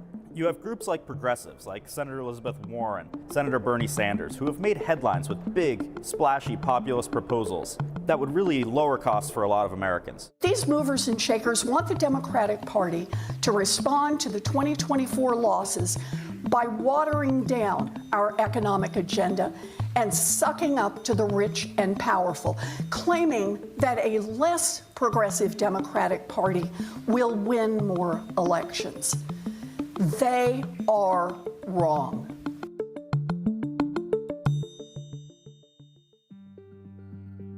The New Democrat Coalition is a group of House Democrats, about 115 strong, that push for more moderate proposals than their populist counterparts. The goal of the coalition is to build a plan that sets itself apart from the progressive left, but also sets itself apart from the Republicans and Donald Trump, that would lower costs for everyday Americans. Polls show that's the number. I'm catching up, and you said you're voting based on harm reduction. So far, all your choices have been for maximum harm later down the line, just saying. Beta retardation. Again, like, it's not, I can't assume that you're speaking in good faith if you understand things. Past a point, your illiteracy is a kind of bad faith in itself. If you cared about fair discussion, you would learn to understand what others are saying. One cost concern for the American people is lowering healthcare costs. But what about costs of everyday goods, including going to the grocery store? People see how much the prices have increased. These tariffs have got to go, and we are fighting to get rid of it. And what about energy prices? That's another area that people need to be thinking more about. We want to lower energy prices by making sure that large users of the grid pay their fair share, and that we have true accessibility to solar and wind, alternative energy sources. That lowers energy prices. You won't find these big splashy proposals that are being proposed. It's really, really grim that they're being given the opportunity to pitch their agenda, or like what distinguishes them, and their answers like, yeah, we want free market trade, and also we want, no, yeah, that was all free market trade. Proportional electrical grid use pricing, green energy construction, and no tariffs. Literally everything they said was like, well, I think that we should be more capitalist, which in those respects, yeah, I guess that's probably better than having tight state regulations that are designed to make things worse. But that's it. Proposed by senators like Senator Elizabeth Warren or Senator Bernie Sanders in this proposal. Things like capping credit card interest at 10%, or taxing the rich at a much higher rate than everyday Americans. What you will find, though, are... I love that phrasing. Much higher rate. Parentheses, like, not even close to what the wealthy tax rates were back in the 50s or 60s. You know, much higher rate. The audacious belief that very, very wealthy people should pay much more in taxes than, like, normal people. You know, in an era of unprecedented wealth inequality. Proposals that the New Democrats say they can actually find common ground on and pass to lower prices for Americans. The New Democrat Coalition is targeting 5 areas to lower prices. Things like groceries, things like healthcare, housing, energy, and... Look, I love their proposal for decreasing healthcare costs, making healthcare more affordable and accessible by creating more competition, transparency, and accountability across sectors. Yeah, man, that'll do it. That'll do it. Families, things like childcare and elder care. They're talking about cutting red tape for building housing. Oh, I bet they'll be good for elder care. That's the only thing that every Western government can agree on. You guys see this? I've been looking for an excuse to pitch this in here. French pensioners now have higher incomes than working age adults. Look at this. In France. Incredible. In Italy, they're almost there. Fucking leeches. And over here, the Treasury Department recently bragged about the working families tax cuts, a $6,000 deduction for seniors. Is the working man in the room with us right now? I think literally just today, Nancy Mace posted that she is pushing for a tax deduction on interest payments for boat purchases.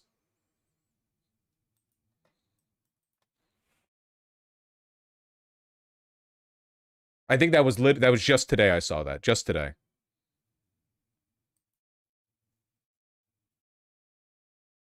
On energy, they're talking about permitting reform that might lower costs on utility bills, increasing biofuels, which could lower cost at the pump. And to do that, they're talking about rolling back the tariffs that President Trump has put into place, along with other things like supporting small grocers and supporting small farmers. New Democrats Yeah, that's what we need, more farmer support. are going to focus in on good public policy. Good public policy is good for the American people and good for business. Lowering the healthcare costs for the American people is ultimately good for the economy. It puts more spending power into the economy.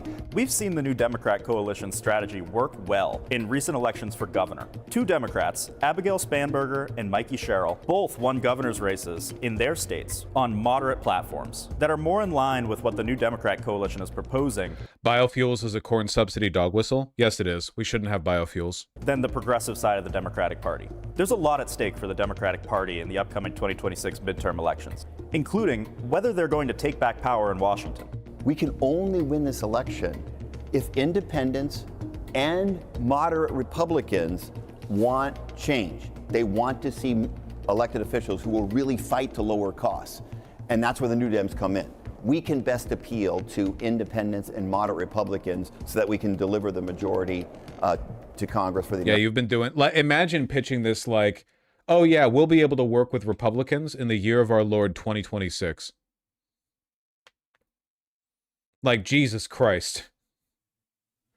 Yeah, all those independent politicians and all those moderate Republican politicians. Is this a GOP op to split the Dem vote? No, this is like fucking half of House Dems, and this is where the money goes. American people. This affordability idea has become a big liability for the incumbent. This is the one and only argument they've had for the last 30 years. Yeah, you can, if you could create like such a good supercut off of this, where like as the country grows darker and darker, every year the same people are saying the same things. We're working with independents and moderate Republicans to deliver affordability to Americans as like Bush, 9/11, the Patriot Act, the Obama years, Trump 1, COVID, Trump 2, like everything they're getting bled out. Income inequality is skyrocketing, like income inequality between now and the 1990s, like order of magnitude greater now. Everything is getting worse. Debt skyrocketing, interest payments on the debt like 10 times what it was 30 years ago. But like the same people saying the same things. It's really working, you know? All those moderate reforms are really doing a lot to fix the problems with this country.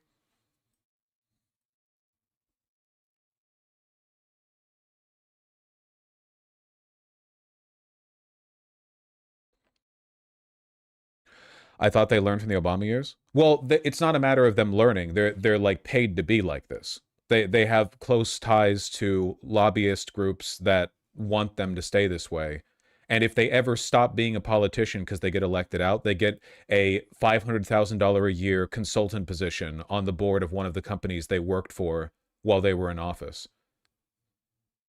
Like, it's not about them learning. They're doing their job.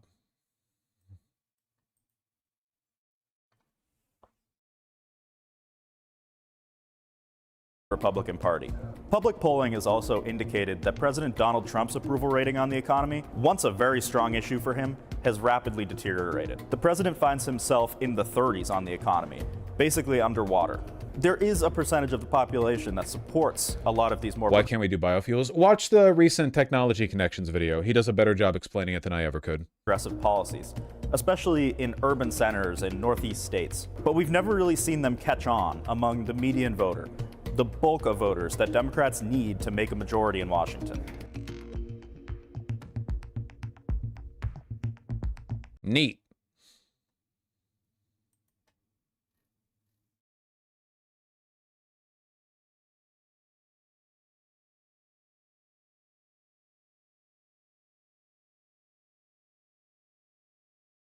Mm-hmm. Mm-hmm.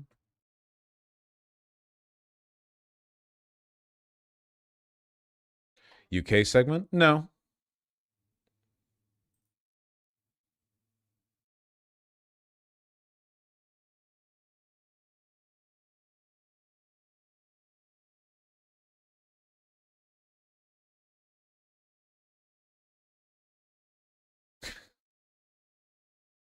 Hold on one second.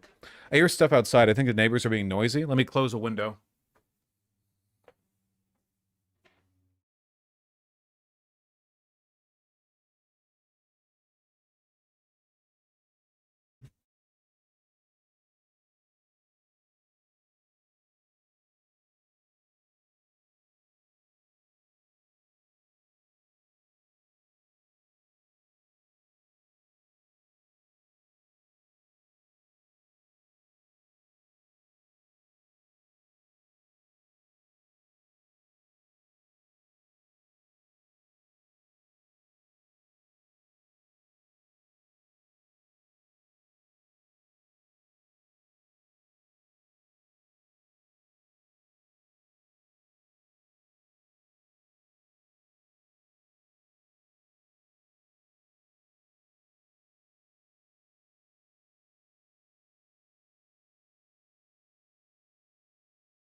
Also took a piss. What an efficient use of my time. Hello, River. Hello. Ooh. Lick the tail. You're so clean. So clean.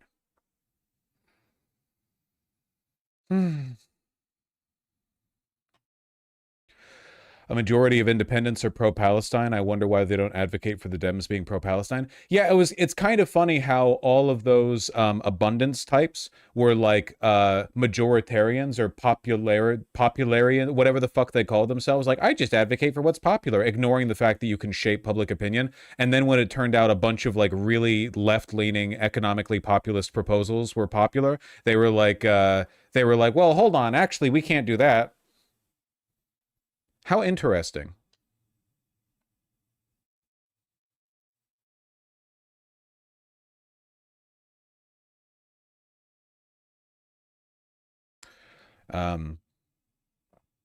What is this? New Mexico Senate race derailed after GOP candidate forgets to collect signatures, gets disqualified from the race. Person in the race is now the Democrat. What?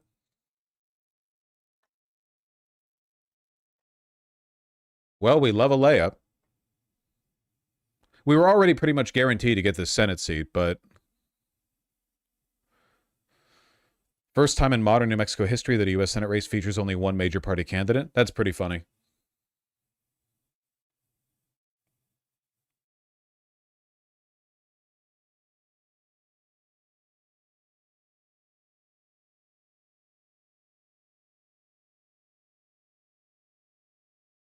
Barack Obama issues warning, huh? Former President Barack Obama has criticized the Trump administration for revoking the 2009 endangerment finding. Yeah, that's pretty bad. That's no getting around that one, I'm afraid. It's not good. We don't have to go to Newsweek for that information though.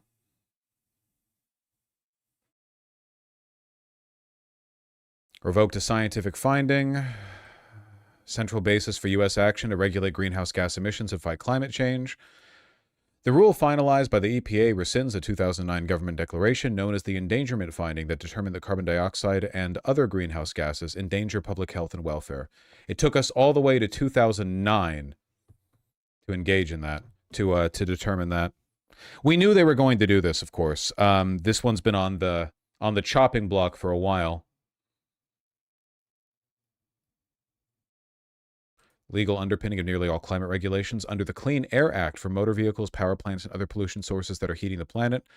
Legal challenges are certain for an action that repeals all greenhouse gas emission standards for cars and trucks and could lead to a broader undoing of climate regulations on stationary sources such as power plants and oil and gas facilities, experts say. Overturning the finding will, quote, raise more havoc than other actions by the Trump admin to roll back environmental rules.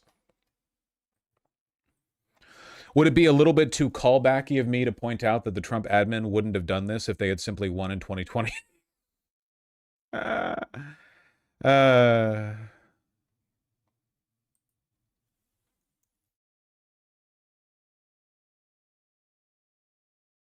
Return to lead gas. Trump would probably push for leaded gasoline again if it wasn't for the fact that that was a climate decision that he actually respects. All right, EPA finding. This is actually pretty goddamn bad. Hello, Lee Zeldin. Folks, etc., which the Obama and Biden administration used to destroy countless jobs. The jobs have been just decimated. Although they're all coming back because of tariffs, they're all coming back into our country at levels we've never seen before. I've seen liberals claim the Epstein files were sealed under Biden. Some of them were, but there was still plenty of information that the FBI or DOJ could have used to go after people affiliated with Epstein. They're referring to, like, for one, leaving aside the fact that they can still obtain those files, like, there was tons of available info. The fact that all these people were, like, customers of Epstein or affiliates with him was not a secret at all. Like, we've known about their associations for a very long time. They've just left it off the hook, you know? But it raised prices and caused immense harm to the U.S. auto industry. We thought irreparable, but we've got them back. We're coming back now. I was in Detroit, as you know, with Ford, and they had one of the earliest plants from the early 1900s, and it was going to be closed down. And then when I won, they said, let's keep it open for a little while. Let's see what happens. And they just announced, as you know, they're going 24 hours around the clock with that same plant that was going to be closed because of what we've done. For example, under the endangerment finding, they forced the hated start. God, he sounds so tired. He's so breathy. Stop feature onto American consumers, which unnecessarily shuts off a car's engine when you stop at a red light. In other words, the engine goes off. That's great. The endangerment finding was also used to impose the massive and really very expensive electric vehicle mandate. Expensive in the sense that nobody wanted it. Everybody was going to be forced to buy an electric car in a very short period of time, even though you can't power the car, because we would have had to spend $5 trillion on power stations. That's all dead, gone, over. These crippling restrictions were a major factor in driving up car prices to unprecedented levels, and the car that you were getting was not nearly as good. In 4 years under the Biden administration, the price of a new and used car rose more than 22%, all to facilitate the Green New Scam without achieving any meaningful impact on the environment, but making the car worse. That is why, effective immediately, we are repealing the ridiculous endangerment finding and terminating all additional green emission standards imposed unnecessarily on vehicle models and engines between 2012 and 2027 and beyond. This action will save American consumers trillions of dollars and will lower the average cost of a new vehicle by close to $3,000. Think of that. During my campaign, I promised to cut 10 old regulations for every new regulation. And we've exceeded that. We've instead done it 10 regulations. We were able to cut 129. So now we cut 129. So think of that. I promised to cut 10 old. 3,000 off on car prices now isn't that much? Well, yeah, but also, like, he's lying. Every time he's ever said something that he's going to do is going to lower prices, he's been lying. So I don't really see why that would change. Regulations for every new one, but we did more than 10. We did 129. It's something. Nobody can even believe it. So we did a lot of regulation cutting in the first administration, a record. Nobody even close to it now. We're actually exceeding it in this administration. The biggest one yet that we've done is happening right now. So perhaps no industry has benefited more from our historic deregulation campaign than the U.S. auto industry. We canceled the EPA's absurd, just totally absurd tailpipe emission standards, which was a disaster for automobile manufacturing, and revoked Biden's emissions waiver that would have allowed California to regulate automobiles for the entire nation. And they're crazy out in California. They have nothing but trouble out there, as you know. That's why people are leaving in record numbers. I also ended Joe Biden's extreme CAFE emission standards saving the average American consumer much more than $1,000. I want to clarify something I said a second ago, by the way. There are lots and lots of files that Biden could not have released, like Epstein files that he could not have released, because they were still open from the case against Ghislaine Maxwell. But there was no reason why Merrick Garland couldn't engage in prosecutions. Like, there was lots of information that the DOJ and FBI had been sitting on for ages pertaining to, like, testimonies or previous criminal investigations, or, like, again, like millions and millions of pages that were not tied up in the Ghislaine Maxwell case that indicated, among other things, murder, sex trafficking, so on. And there was nothing stopping them from going after them on that level. They just didn't want to, because Merrick Garland's Merrick Garland, you know. Can't go after the whole deep state. The fact that he didn't go after Wexner and Co. is insane. It has been the decision of like every president to not, like, Obama didn't, Biden didn't, of course Trump didn't, right? Bush didn't. At any point during any of those presidencies, like throughout all of those presidencies, they were getting, the FBI would get like trickled information, witness testimonies, you know, info here, a disappearance here, murdered people here, you know, stuff like that. And every time they just put it in a big bundle, a big old box, you know, and they didn't prosecute. They could have opened up investigations, a million ways they could have gone after that, and they chose not to. They could not have released many of the files when they were open because of Ghislaine Maxwell's case. When they buy a new car, but now we're talking about close to $3,000. These regulation cuts combined with our tax cuts and tariffs. Why are they doing it now under Trump, though? Because Congress pushed for it. Like, remember, the Trump admin aggressively argued against it. The only reason it went through is because basically every Dem pushed for it, and enough Republicans were willing to push for it because they were all conspiracy-brained and had been hopped up on years of propaganda about how they're going to take down the deep state and drain the swamp. Their conspiracism ended up working against them, of course. The swamp was just their boss. But, you know. Are the reason why the world's largest automakers have announced that they're going to be spending in excess of $100 billion in the United States in the next very short period of time, building new auto plants. We're bringing our auto plants, assembly plants, and factories roaring back to life, not even mentioning AI and all of the other things. We're building thousands of businesses in the United States. And if you remember, on my first day, they said if I could ever get the Dow up to 50,000 in my last year, in other words, in the fourth year. They're gonna put this one in the history books, folks. This was the president's speech announcing the revocation of the clean emissions finding. You know, like, this was the big turning point. You know, after this, every single car legally could kill up to 3 infants a day by rolling coal past them. That it would be an unbelievable miracle, but don't worry about it because it'll never happen, they said. And if I could get the S&P up to 7,000, they said in the fourth year, they said it will never happen. Let's not even talk about it. I have things. Let's not even waste our time talking about it. Well, at the very end of my first year, the Dow hit 50,000. Now it's over 50,000.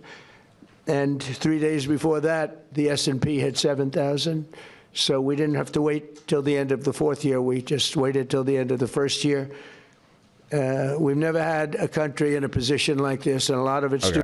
16 years ago, an ideological crusade within the Obama administration set off the most costly regulatory power grab our country has ever experienced.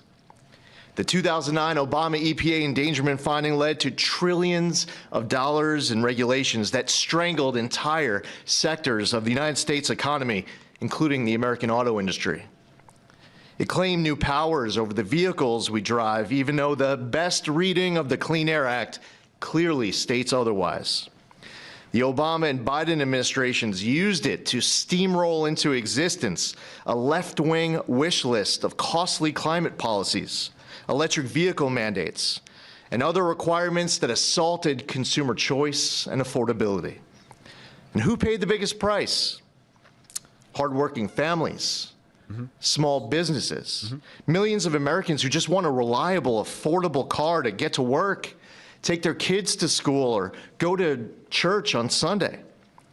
The endangerment finding and the regulations that were based on it didn't just regulate emissions.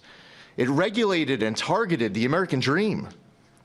And now the endangerment finding is hereby eliminated, as well as all greenhouse gas emission standards that followed. The red tape has been cut. Manufacturers will no longer be burdened by measuring, compiling, or reporting greenhouse gas emissions for vehicles and engines. And the forced transition to electric vehicles is eliminated. No longer will automakers be pressured to shift their fleets towards electric vehicles, vehicles that are still sitting unsold on dealer lots all across America. And as a cherry on top, we are ending the federal government's push to get manufacturers to install that Obama switch, the almost universally despised start-stop feature. There will be no more climate participation trophies awarded to manufacturers for making Americans' cars die at every red light and stop sign. It's over, done, finished. Under President Trump's leadership, vehicle manufacturers can once again build what Americans want, not what politicians and bureaucrats in Washington demand. President Trump campaigned on reviving the auto industry, and he continues to deliver win after win after win, ending electric vehicle mandates, getting rid of the Biden Cafe standards with Secretary of Transportation Sean Duffy, and securing massive new U.S. manufacturing investments and all of the... One of the reasons why I've arrived at some of my more recent conclusions electorally is that it seems like every good thing Democrats do is literally fucking worthless if it just gets undone by the next group of psychopaths. Ergo, the only way to move forward on any set of policy issues is the eradication of the Republican Party. And so a Democrat needs to step forward who can do that, because if that doesn't happen, then we sink to their low forever. That's it. Like, it's not aura farming. It's not fake. It's real. They have so much momentum, even though they're so unpopular. They're doing so much. They're going back decades. They're undoing good precedent that has existed for decades. How could, like, let alone, like, will Democrats undo the bad stuff they do? Will the Democrats be able to build anything that doesn't immediately get unbuilt? Probably not. No. It's essential that the Republican Party be stopped. Will Gavin Newsom stop them? No, I don't think so. If anything, he'll pat them on the back while they get stronger and wait for the next election. If you don't despise the Republican Party, you do not love democracy. And you cannot despise the Republican Party unless you're willing to fight for candidates who can actually take them on. Jobs that come with it. Affordable cars mean opportunity.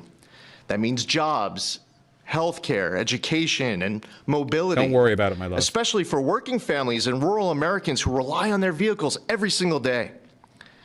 And this isn't just about making the American economy boom. It's also about restoring the rule of law, a fundamental principle of our great republic. For years, unelected bureaucrats twisted the Clean Air Act into something it was never meant to be.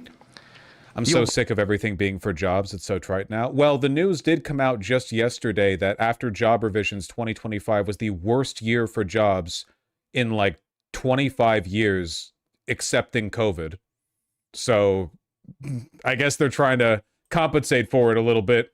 Obama administration twisted itself into some kind of mental pretzel to invoke authority it didn't have and to sidestep Congress. They claimed that 6 greenhouse gas emissions from vehicles, some of which aren't even emitted from vehicles and trucks, contribute some amount above zero to global climate change, what they said endangered public health. But their wild web of mental leaps isn't prescribed in federal statute.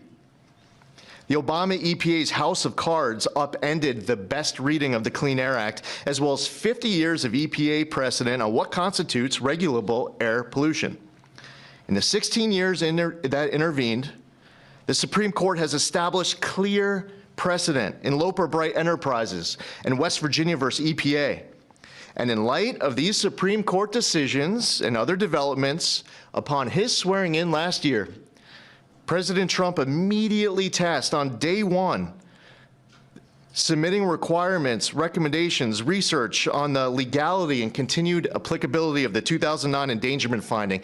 And at Trump's speed, he wanted that research and recommendation turned around instantly. We looked at the Clean Air Act. We looked at what the highest court in the land had said, and we used a very simple metric. If Congress didn't authorize it, EPA shouldn't be doing it. Congress never voted for these climate mandates inside of Section 202 of the Clean Air Act. If Congress wants EPA to regulate the heck out of greenhouse gases emitted from motor vehicles, then Congress can clearly make that the law, which they haven't done for good reason. Today, we dismantle the tactics and legal gymnastics used by the Obama and Biden administrations to backdoor their ideological agendas on the American people. Why is Bro so happy about this legitimately? Because he's beholden to the interests of a bunch of like energy and car manufacturing groups. He's been like this for his entire life. That's the reason he got picked to lead the EPA, because he's on such good terms with him. Seriously, that's his whole life. Again, these people, it's all just money. For these people, it's just about their working connections. He leads the EPA. Yeah, Lee Zeldin. Following the plain language of the law, we have now realigned EPA's rulemaking to reflect the Clean Air Act exactly as it is written and as Congress intended, not as others might wish it to be. Where our predecessors focused on trying to make and please a few fear-mongering climate alarmists, the Trump EPA is making decisions to benefit all Americans based on common sense. Like this guy is going to end up having one of the higher death tolls of the Trump administration. In March 2025, the EPA, under him, informed coal and oil-burning power plants they could potentially bypass environmental restrictions by sending an email to the EPA requesting an exemption. By April 15th, nearly 70 coal power plants were exempted.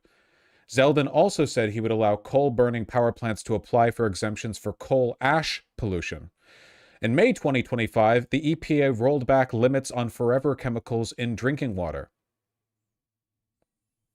Zeldin stated the EPA was dedicated to protecting Americans from forever chemicals in drinking water, but that the agency also wanted, quote, common sense flexibility in the form of additional time for compliance. Stuff like that. And reality. And the American people are tired of paying the price of political games. Last November, they voted for an administration that would listen to them. They told us that the price of a newer, safer vehicle was too high. They told us they didn't want cars that shut off at every red light. They told us dealers were sitting on lots filled with electric vehicles that nobody wanted or were buying. The Trump EPA listened.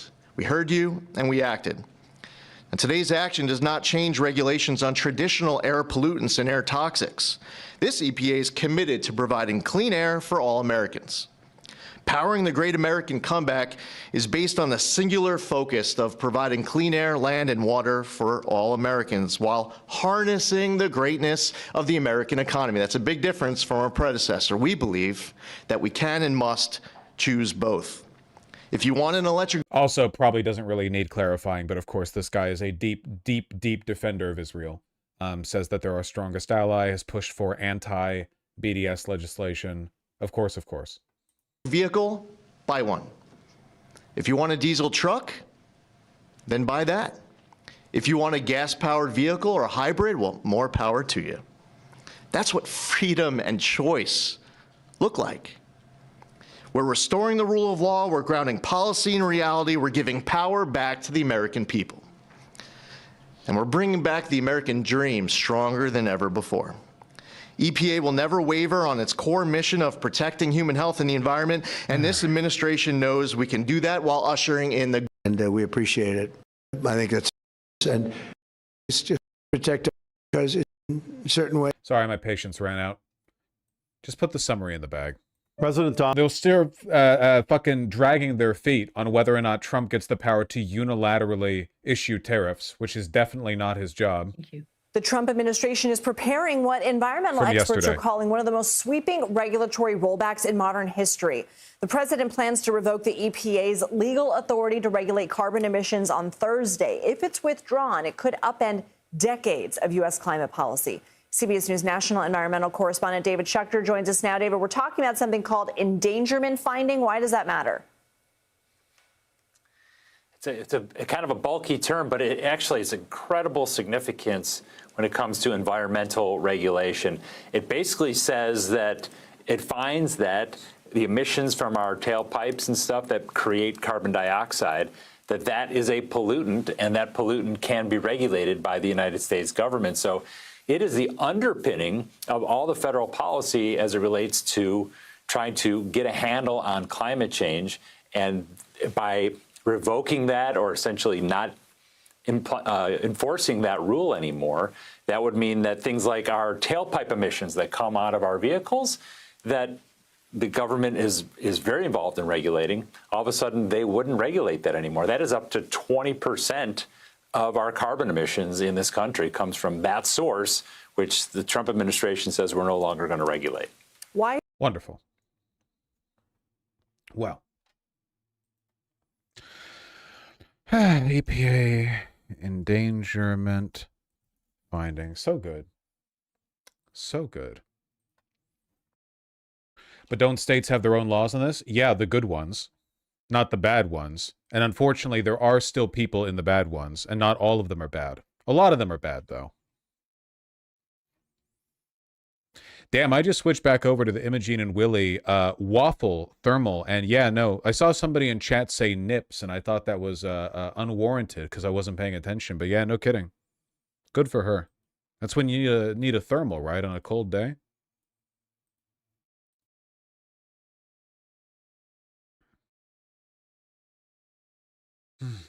Ohio's getting Wexner's ass.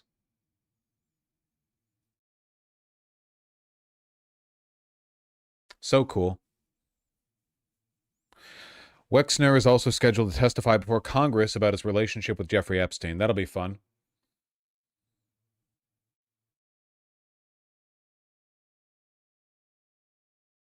The New York Times was pretty clear in their coverage about how bad this is.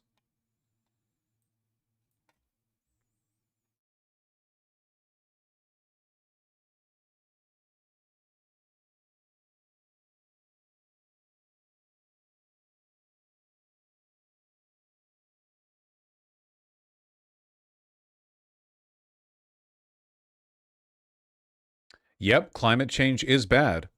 Scientists now expect the Earth to warm by an average of around 2.6 degrees Celsius by the end of the century. That's cool. No big.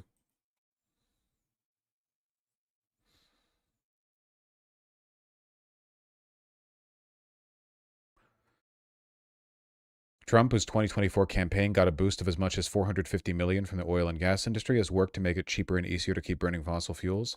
Man, we really have to get rid of the fucking Supreme Court ruling. Why am I blanking? Citizens United. We have to get rid of Citizens United. I don't really care like how you do it. It has to be done.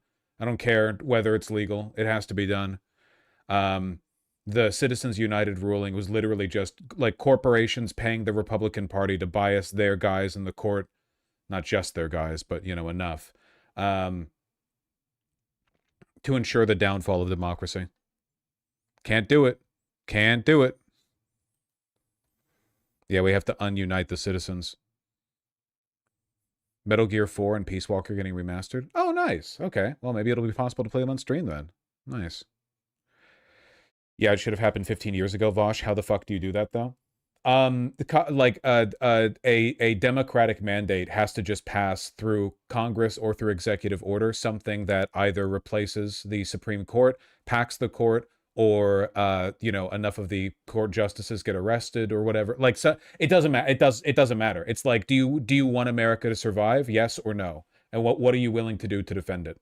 You know, like worrying about the legal ramifications of ending Citizens United would be like worrying about the legal ramifications of breaking and entering to get into a person's house to turn off a nuclear bomb that's ticking inside of it. Like we're dealing with the potential long-term consequences of not addressing this problem are so vast that essentially anything is justified in the pursuit of that outcome. It's difficult to imagine something that has a higher, like the Citizens United decision genuinely has the potential to rack up like an 8 or 9 digit death toll in the like long-term consequences of what corporate influence does to our ability to legislate, say, green energy or anti-climate change regulation, the potential for future war.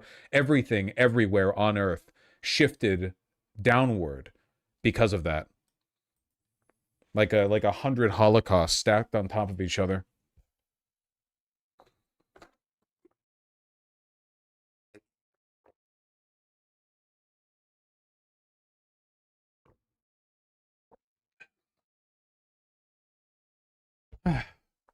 Hello, River. Hello.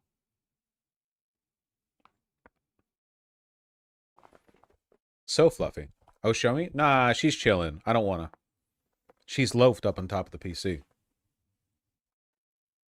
Please? Okay. I'm sorry, River. I'm sorry.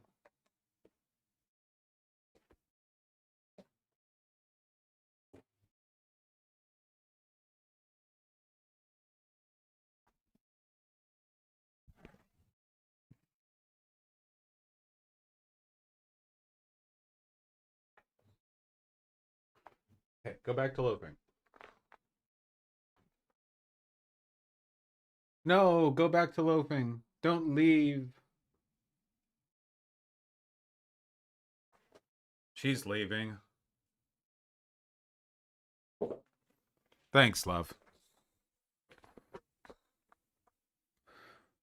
Goodbye. Goodbye. Utah Republicans packed their state Supreme Court after Dems won a case overturning gerrymandering. Yes. It's so cool how they get to do whatever they want over and over and over again, and Democrats don't get to do anything.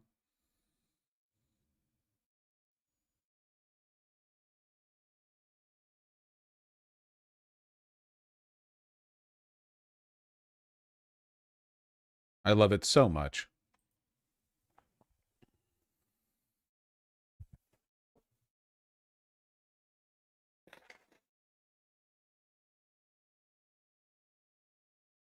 There's a great Mia Mulder video on this. Republicans are the only party allowed to do big things anymore, for good or bad. Yeah, pretty much. Like, if we got some transformative legislation that really shifted this country in a positive direction, I think it would be more likely to come from Trump than any Democrat. Not because Trump is good, but because he rolls the dice sometimes, and he seems to be the only one capable of doing anything big. Like, if any president was going to like shift relations with Israel towards something more standoffish, I think it would be him, or some like weird esoteric edge case pro-worker thing that he's in favor of, like, just again, like the cosmic dice are rolling constantly in his brain.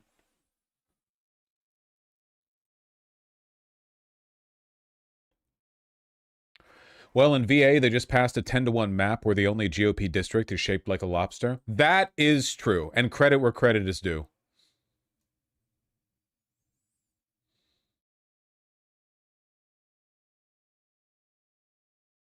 The 10-to-1, the hyper gerrymander, the maximander. Esthernes, you can keep saying it as much as you want. I'm not looking. I read your damn messages.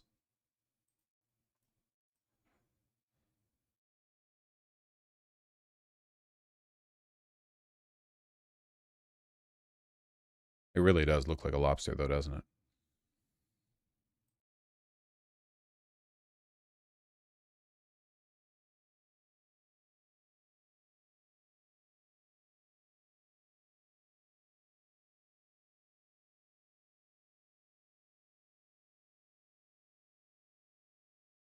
On the bright side, Dems just blocked funding for DHS, likely partial shutdown coming this weekend.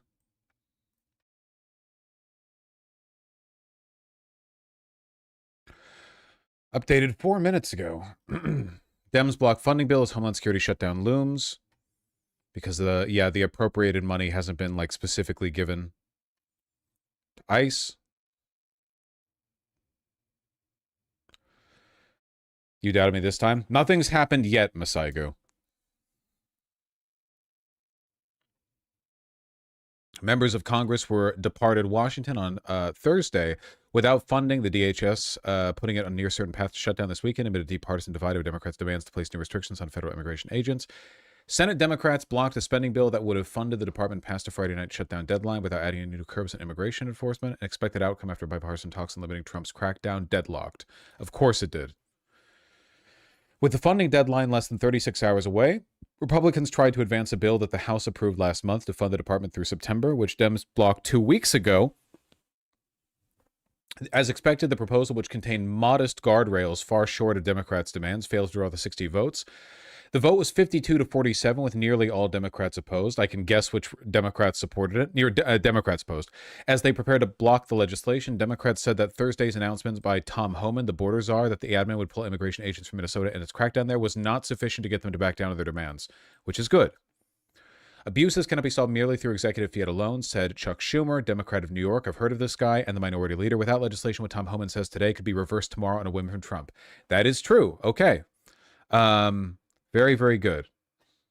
Very good so far.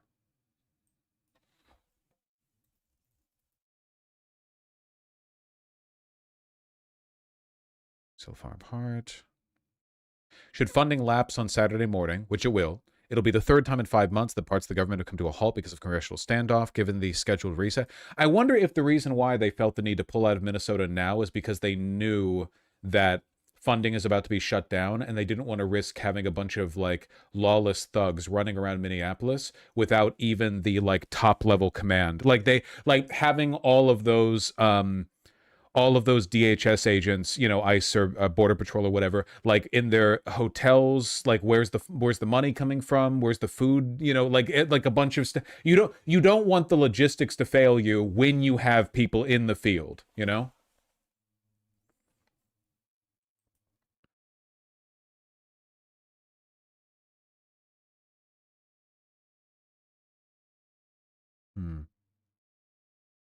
We'll see, Masaigu. Never underestimate Democrats' ability to snatch defeat from the jaws of victory. But so far, so good, I suppose.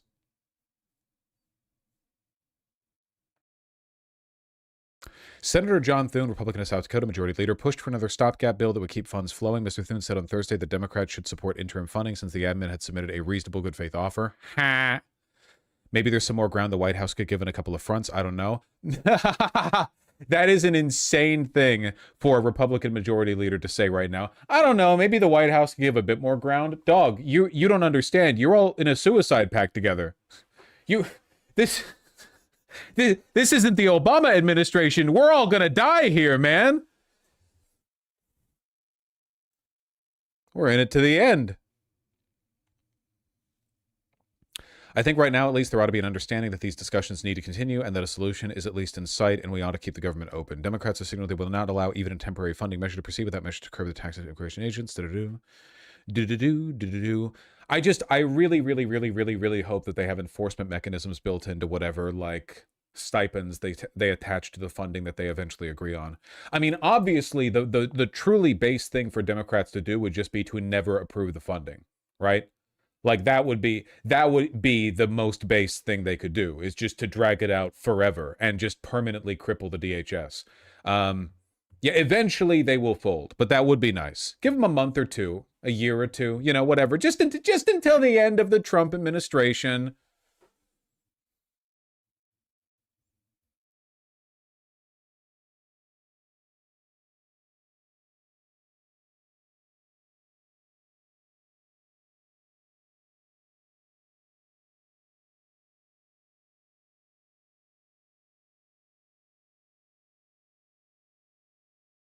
The measure would also require that the Homeland Security Department report how it spends the massive $190 billion slush fund Republicans gave it last July as part of their sweeping tax and domestic policy bill.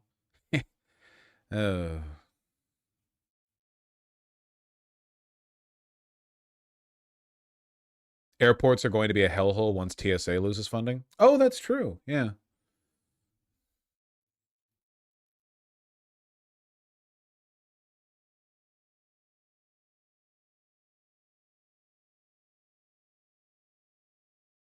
Get ready for 9/11 too?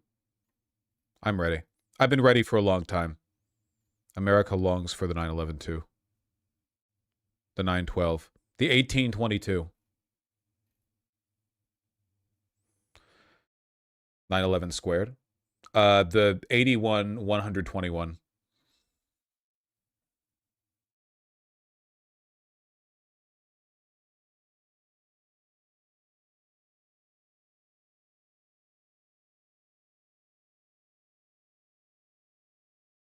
Let me see if I can find some commentary on this.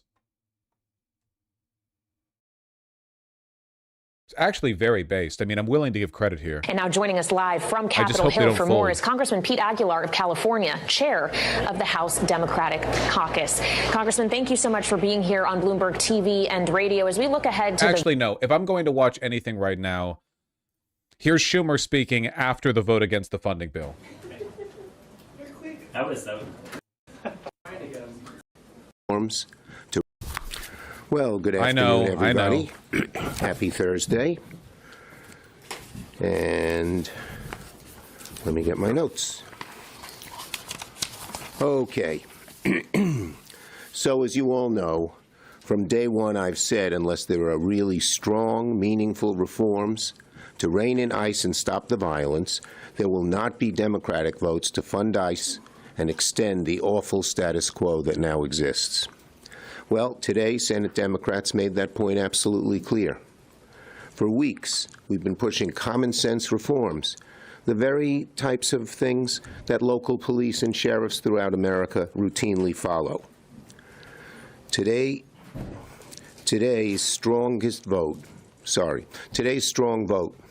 was a shot across the bow to Republicans. Democrats will not support a blank check for chaos. This vote today asked a simple question. Will you rein in ICE's abuses, or will you vote to extend the chaos? Republicans chose chaos, and the Democrats, we refused. Republicans chose to put a bill on the floor that ignored the abuses, ignored the outrage, ignored what the American people want overwhelmingly. And they failed to get the votes to avoid a shutdown at DHS. As we've said for weeks, if Republicans want to keep DHS funded, they need to get serious. They need to sit down. Bastion of charisma. Yeah, can you imagine how much aura farming you could be doing if we had a competent Senate minority leadership? Just even a remotely, he could stand up here and he could just get so much media buzz out of it, you know? They need to negotiate in good faith, produce legislation that actually reins in ICE and stops the violence. And I'm proud of my caucus. Senate Democrats listened to the American people and stood together with one clear, strong voice. Enough is enough. We listened to the American people and stood together with that clear voice. The American people are tired. They're tired of seeing these horrific videos. They turn your stomach. And 90% of Americans say they've seen them.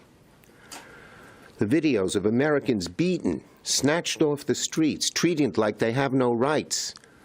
These videos are reminiscent of what you see in dictatorships.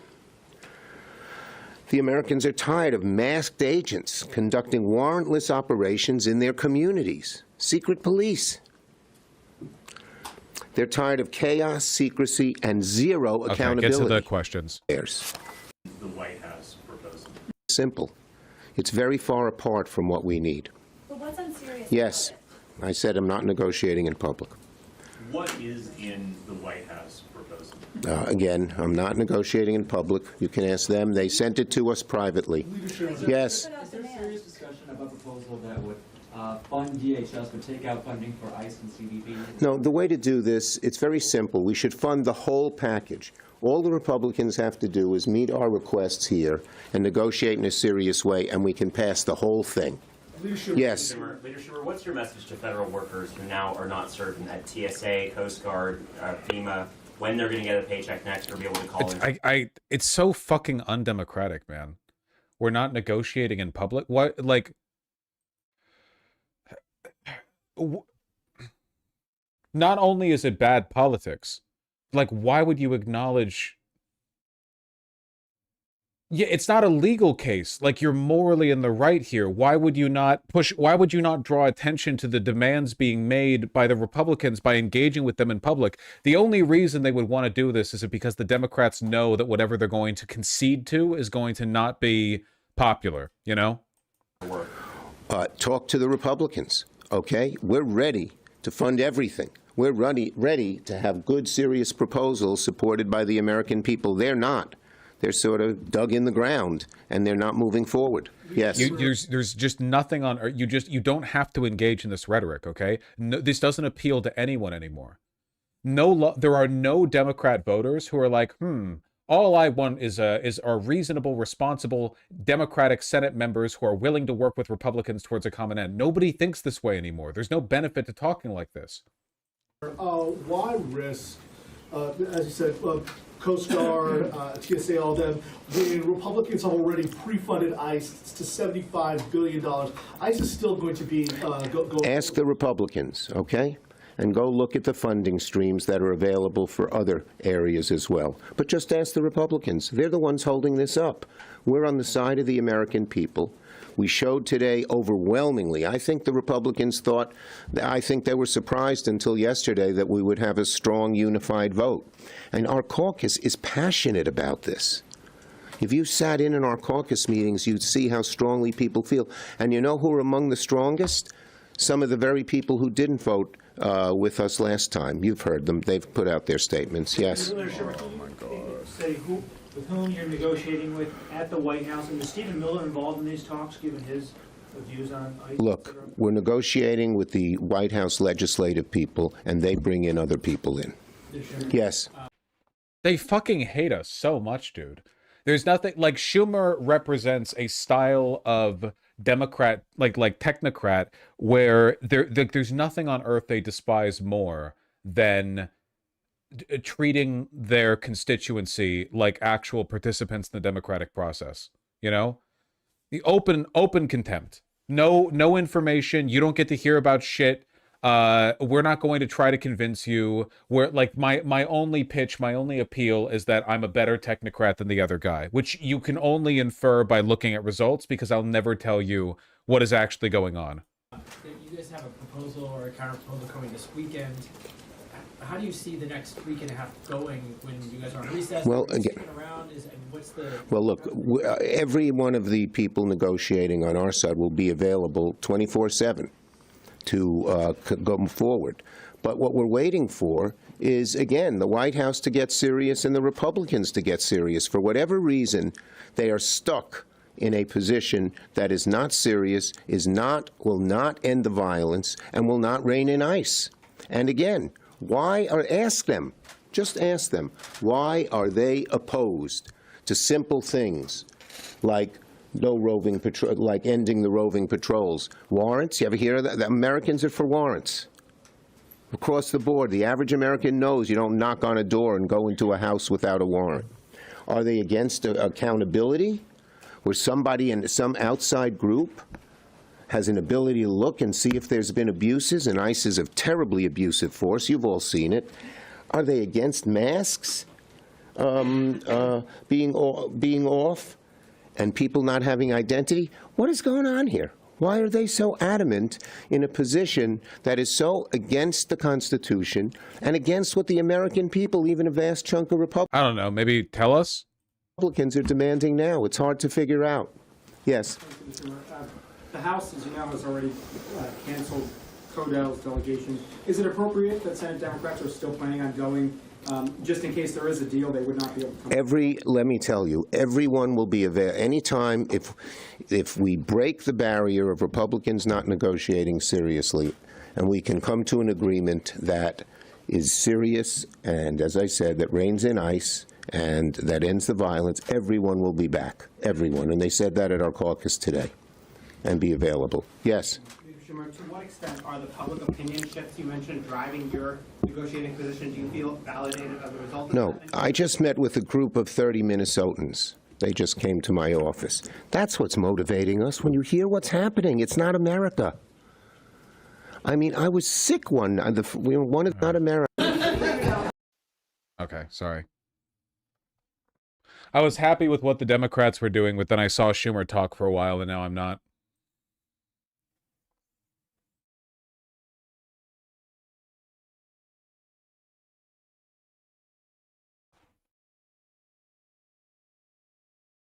Many such cases.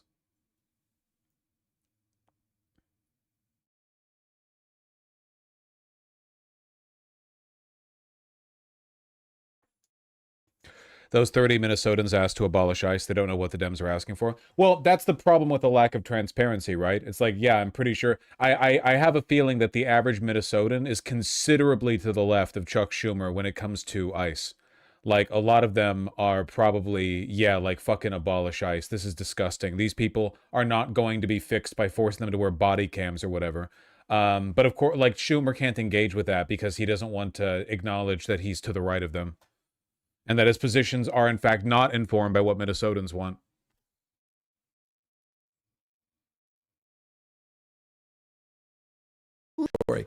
Literally last night, trying to put my son to bed. He's like, no, Dad, what time? What time's Charlie going to be here? What time? And I'm like, dude, you're in school tomorrow. He's 13. He's like, no. This morning, wakes up at 6 something. He's like, I'm coming. I'm like, he literally would not leave the house. Did you let him take off school? No, he did. Of course not. He's not here for a good reason. But the point is you canceled school for like 2 years. One day. The point is the point, which is you are making a damn dent. Thank you. I'm kidding. But I know, but I appreciate that. If you don't preemptively declare your allegiance to this guy 2 years before the primary, you're actually a Republican and you hate trans people or something, even though they agree on trans people type shit. I have no idea who this guy is.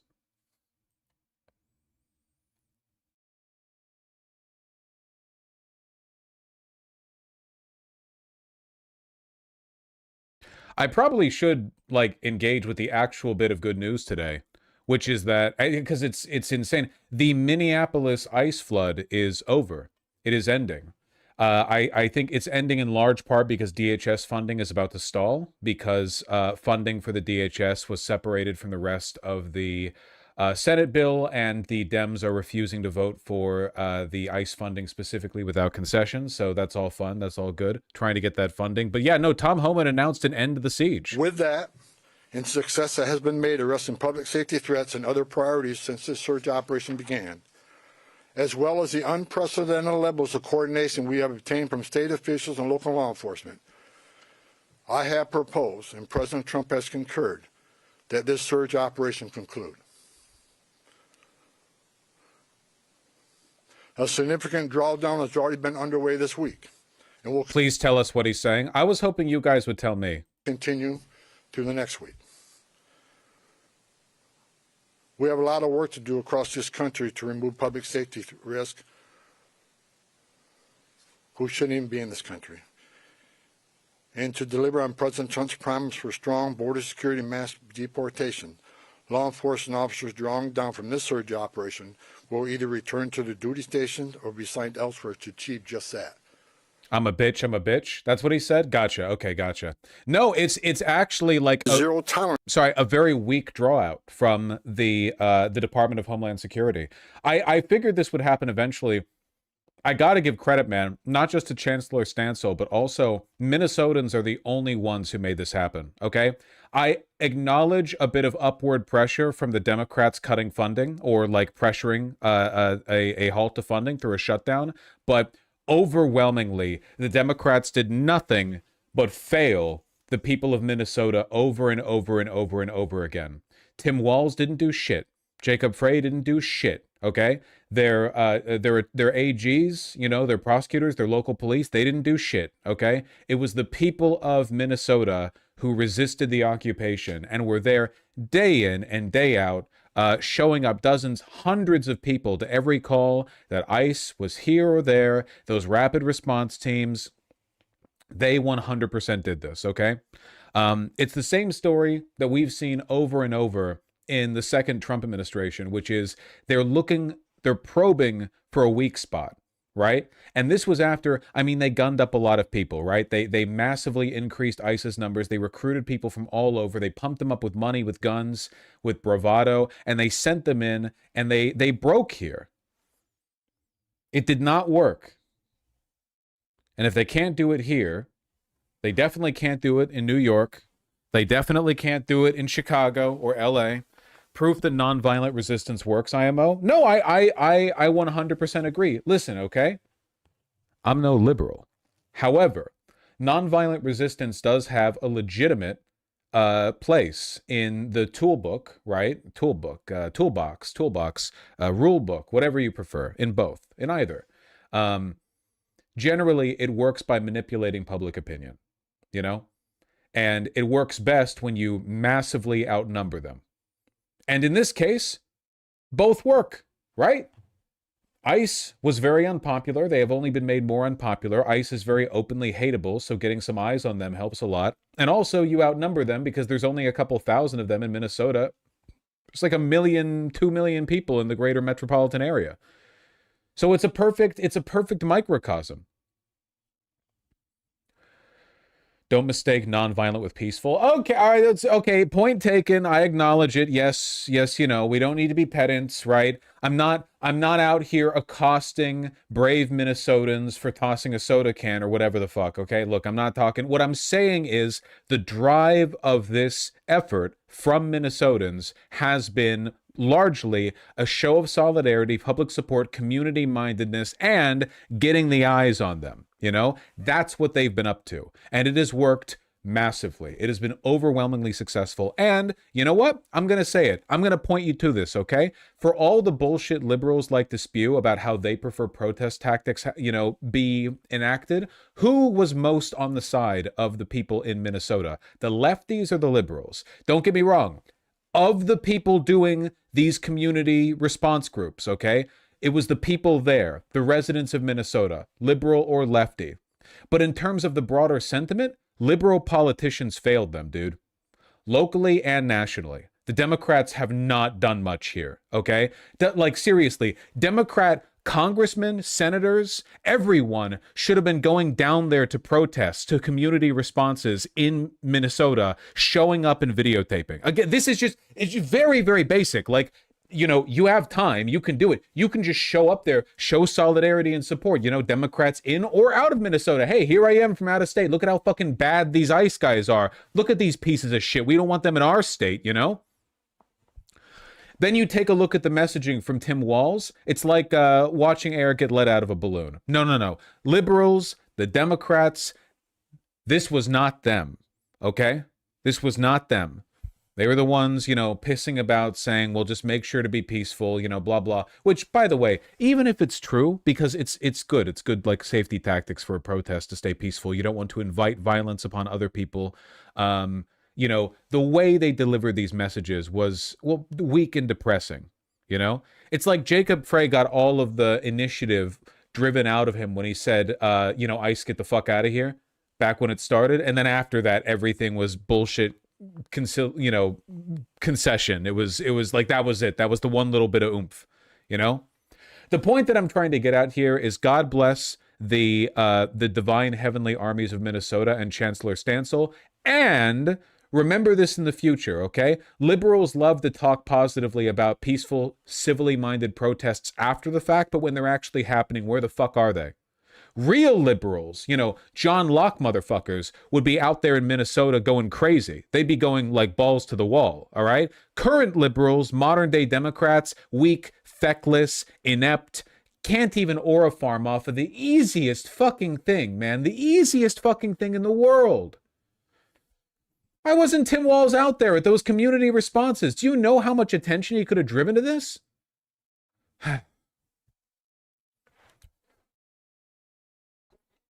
Will Stansel out there being the realist liberal? No, for sure, yeah. When he passes, he'll be accepted. You know, the pearly gates will open and he'll see the founding fathers there, congratulating him for being the only one of their true ideological progeny. And for all we know, real progeny. Maybe he's like the great, you know, maybe it's like the heavenly bloodline technique of John Locke or Hobbes or someone, you know, channeling through him. I don't know. I'm just saying. He would have been a founding father. He would have been a founding father, for sure, 100%.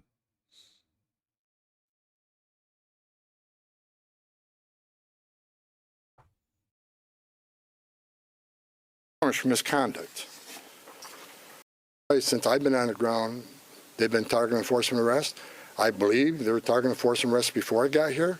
To say that and not let I've been arguing. Yeah, I like super don't want to listen to this guy talk for 18 minutes, man. I just worry that Dearborn's next. Dude, I'm not saying it can't happen. I would be surprised if they do this at all ever again. This has been a net loss for them, like a massive net loss, a huge waste of money. A bunch of people have resigned. Morale has plummeted. Public opinion against ICE has shifted enormously. What are they going to do with the next one? Send even more people? Like what's the big shift here that they're gonna do to make the next one more effective? I have no idea what they could do. Not hire Hitlerites? That comes with the territory.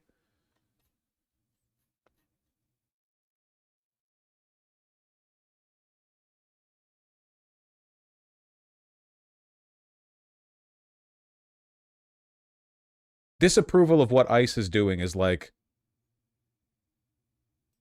2-to-1 over approval. Look at this, man. Nearly 2/3 of Americans say that ICE has gone too far.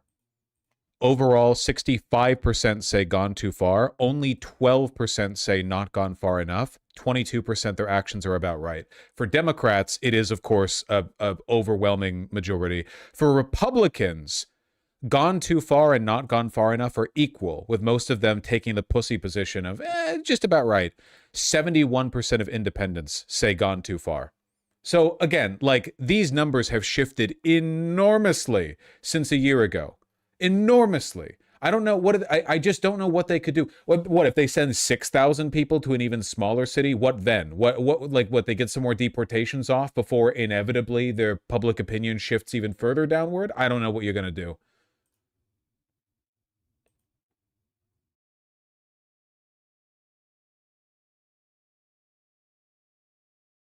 This is an older article too. Look, the most recent data is in June. Wait, June, right? No, July. July, yeah, sorry.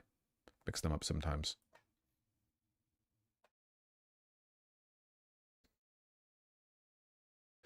It seems that the U.S. needs to have will follow them. You mean lead them? Yes, my opinion, and pardon me for my optimism, I think there's a Will Stancil in every state.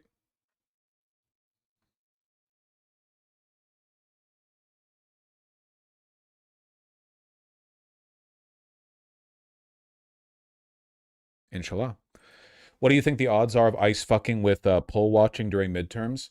They just don't have that many guys. There are so many polls all across America. And the problem is that, like, there isn't an enforcement mechanism in America that you could weaponize cleanly to do that. So at some of the bigger voting locations, right, we're talking thousands of people showing up on or around Election Day, right? Lots and lots of people. What is an ICE agent or two going to do to that? Like, you can't even really menace people with that difference in, like, historically, poll watching was dangerous because you'd have, like, Klan guys standing in the parking lot or whatever, staring down black people who dare to show up and vote. And, I mean, obviously that's really serious, right? But there's more people than ever before, and there's more surveillance than ever before. You know, Klan only existed because they didn't have phone cameras back then. That's why they wore the fucking hoods, you know? They wore the hoods because those guys were like county commissioners and shit, you know? They didn't want to be, they didn't want to be like tied, those actions be tied to their like day-to-day lives. And also because it was spooky, you know, because you're a ghost. Ooh. But now with everyone having a phone I just don't know what could ICE do? Like, you're a citizen, you're showing up to vote, then ICE is just going to like arrest you? Maybe they arrest like one guy per voting location. Then what about the next one? Like, what do they do? Not to mention, like, what instructions do you give the ICE officials? Keep in mind that ICE are not the only people there. At most large voting locations, there are going to be police there just for regular, like, crowd control reasons. You know? The regular police probably aren't going to, like, I don't know if I want to say they wouldn't let them do anything, but what instructions do you give the ICE agents there that doesn't lead to, like, a massive public breakdown of order? You know? Why start giving instructions now? Because if you don't give them any instructions, they're either going to do nothing or they're going to do stuff that's going to make the Republicans look really fucking bad. Like, if you think Republicans look bad with their marauding ICE patrols running around the Twin Cities area, wait till you see phone cameras of, like, ICE agents tackling Hispanic guys in the line to a voting booth as, like, 100 people circle them with their phone cameras out, you know? I don't know. Any attempt to interfere would explode and go viral and drive more turnout. Yeah, I mean, it's not even working for them with 3,000 people in Minneapolis. I don't think a couple of people at any given voting booth is going to really shift the odds. The midterms are going to go very well for us. By us, I mean Democrats, but, like, a lot of the Democrats that get elected in are going to suck. So, I don't know. You do what you can, right?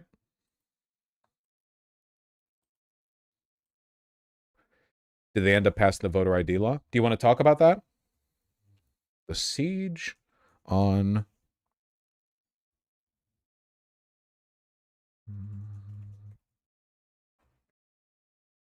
the Save America Act. Yep. Which I'm in favor of, by the way. Thank you.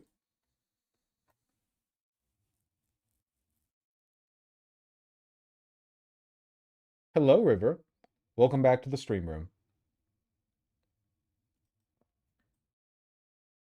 The House is set to vote this week on the SAVE Fox. Act, requiring voters to show proof of citizenship to register to vote in federal elections. President Trump is stressing the importance of securing our elections. I want to see elections be honest, and if a state can't run an election, I think the people behind me should do something about it. Take a look at Detroit. Take a look at Pennsylvania. Take a look at Philadelphia. You go take a look at Atlanta. Look at some of the places that horrible corruption on elections. And the federal government should not allow that. The federal government should get involved. Yeah, it's funny you point out Atlanta. How's the SAVE Act actually good for us? Because the easiest way to vote under the SAVE Act would be with a passport, and overwhelming, like by pretty significant margins, Democrats are more likely to have passports. Oh, Masaigu, thank you. 2024 election if only passport holders were able to vote. So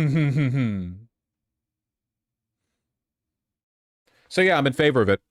And I encourage Democrats in the Senate to go for it as well.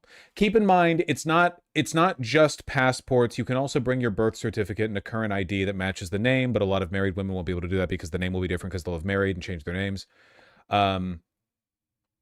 It costs like $200 to get a passport. Yeah, sure. I don't care. I'm in favor of anything that stops Republicans. I don't really care. Yeah.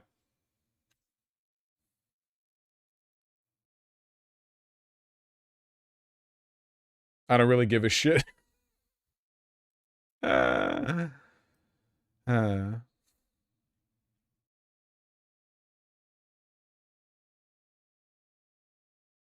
way, every article covering it has Republican legislators admitting it'll die in the Senate. Well, that's probably because Republican legislators are less stupid than their House compatriots, and they understand this would obliterate Republicans in every election forever.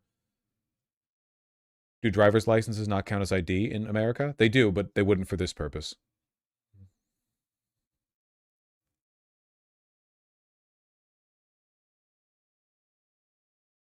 It stops Republicans how? Like they can't afford to get their own documents. They don't have passports. A lot of them don't. Because they just don't. They don't care about leaving the country, basically.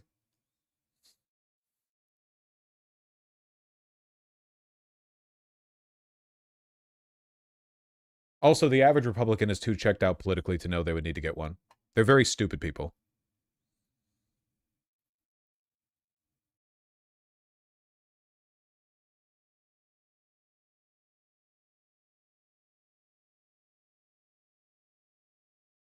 It would also nuke rural. Yeah, rural voters basically wouldn't be able to vote. These are the people least likely to have passports. Save America Act facts. Rural Americans could be forced to drive hours just to vote. 94% of Americans use voter registration methods the bill would block. 140 million Americans don't have a passport. 69 million married women don't have an updated birth certificate.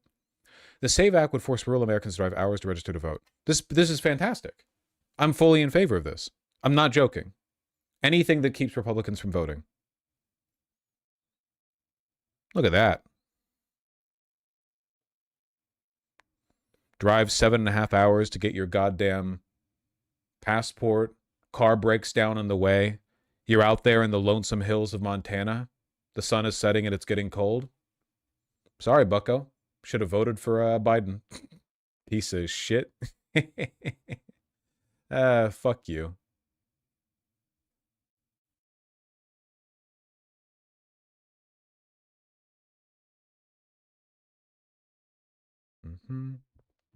Oh yeah, sorry, Kowalski. You're getting wrapped up in this too. That's the consequence of being a rural pick-me, I'm afraid. Better get that passport. Get a trip to Japan in after the crop harvest or whatever. I thought you were joking when you said you were in favor of it. No.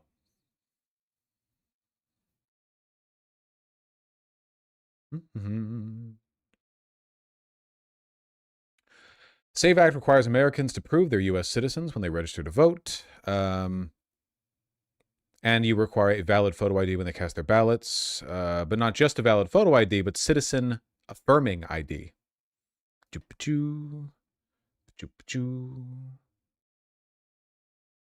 Would you be in favor of making passports free should this pass? Would that increase the number of Republicans who can vote?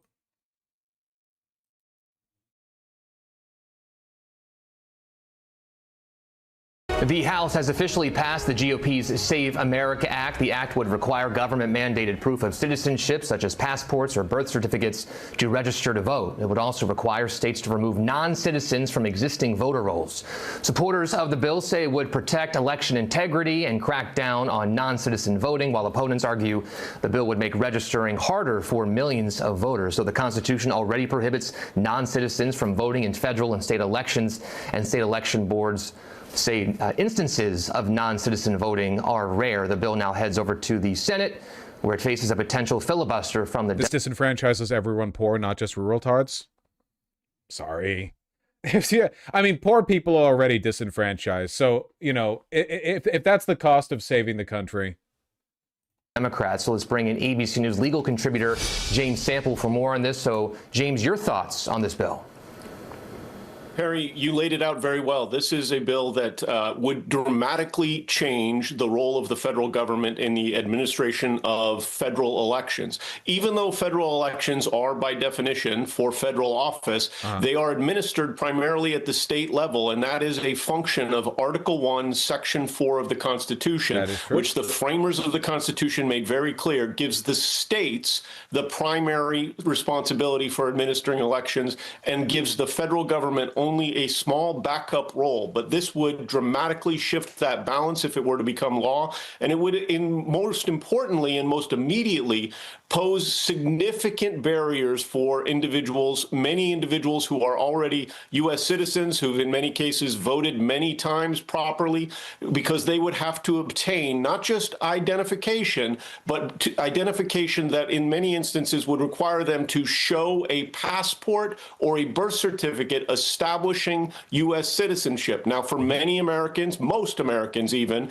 that is not a significant hardship. But for a significant percentage of Americans, that would be a hardship that would prevent them from voting. Numbers are estimated around 21 million. The question becomes, is that cost, disenfranchising at least a significant fraction of... Yeah, of course. 21 million Americans, worth the benefit of preventing non-citizens from voting when we know from study after... Republicans from voting. Study that there are only a small, and we're talking single digits per election year, number of non-citizens who actually cast a vote.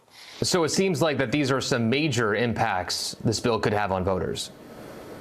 Oh, there's no doubt that if this bill were... Isn't this some fuckery Trump could do to directly target a passport? No, this isn't going to pass. And even if it did pass, it would be shut down by the courts. And even if it did pass and didn't get shut down by the courts, they wouldn't do anything with it, because this is like a dog chasing the truck kind of deal. Like, this is just a low IQ, we're finally doing something. Like, it's literally called the Save America Act.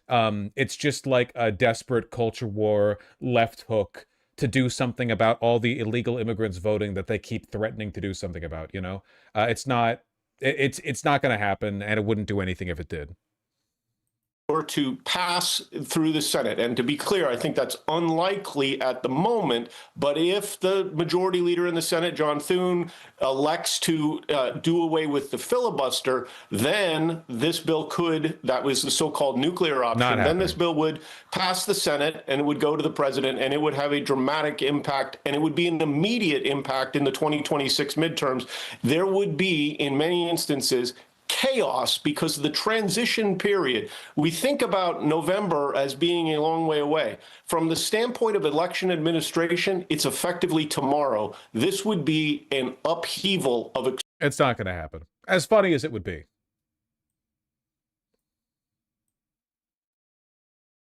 Under the Save America Act, individuals will be required to provide that proof of citizenship in order to register, and on Election Day, required to demonstrate voter identification. The purpose of the SAFE Act is to ban... I failed to see how this would be funny because of the disenfranchisement of millions of Republicans. What do you mean? I don't understand the premise. What? Non-citizens from voting in federal elections, and also to implement some kind of voter ID law where you would have to show your driver's license when you go to cast a ballot.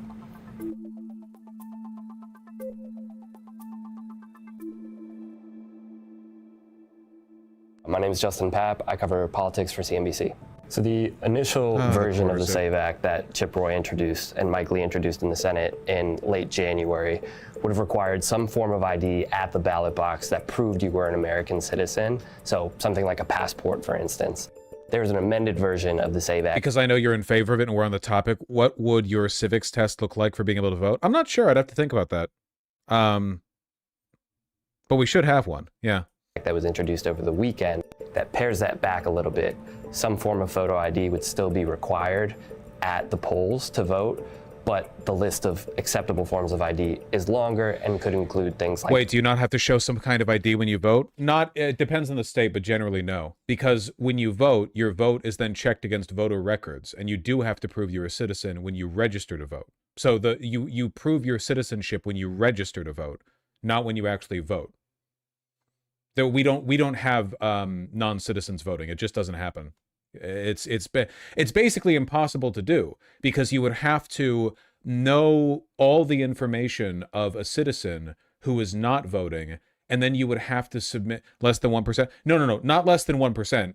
Not less than 0.001%. Less than like 0.000. Like in the previous video, single-digit numbers per election. It just does not happen.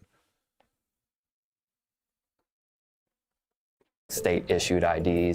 Importantly, college IDs are still prohibited under this amended version, which is a concern that many Democrats have, that Republicans are specifically targeting demographic groups, including young people, that tend to vote for Democrats. While the specific policies may have changed since the days of the Jim Crow South, the goal of the SAVE Act is the same: disenfranchising American citizens and making it harder for eligible people to vote. More than 21 million Americans don't have ready access to documents proving that they're American citizens, and something like more than 2 million people don't have a valid form of government-issued ID. How do you prove you registered to vote without ID? Well, you show up, you vote, and then when they count the votes, they check the information that you provided in the vote that you've submitted against registered citizens. Like, the registration is the proof. You don't need to provide proof when you cast the vote. So you put your name in the vote? Yeah, well, more than your name, but yeah, you provide information in the vote, and then that's checked against the voter logs. Wait, your votes aren't anonymous? No, then how could they... They're anonymous in the sense that they enter a black box where they can't be checked and they're not logged, but they have to be checked against your voter registry. Otherwise, what would the point be of the registry? Like, your votes are anonymous in the sense that they're not, that information is not kept, but it just, like, they check, you can't, who you voted for is anonymous, but whether or not you voted for anyone is not anonymous. Like, you can find a person's voter rolls online or whatever, and you can find if they voted, but not who they voted for.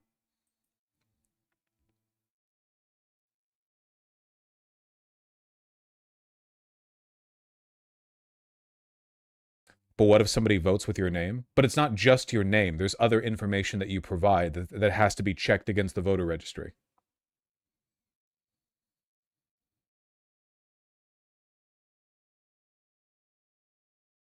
Yeah, like they would have to know your SSN, your address. They would have to know like a lot of stuff. They would have to already have stolen your identity. And even then, you can check your own voter logs. And if it says that you voted in an election that you didn't vote in, you can then contest that ballot.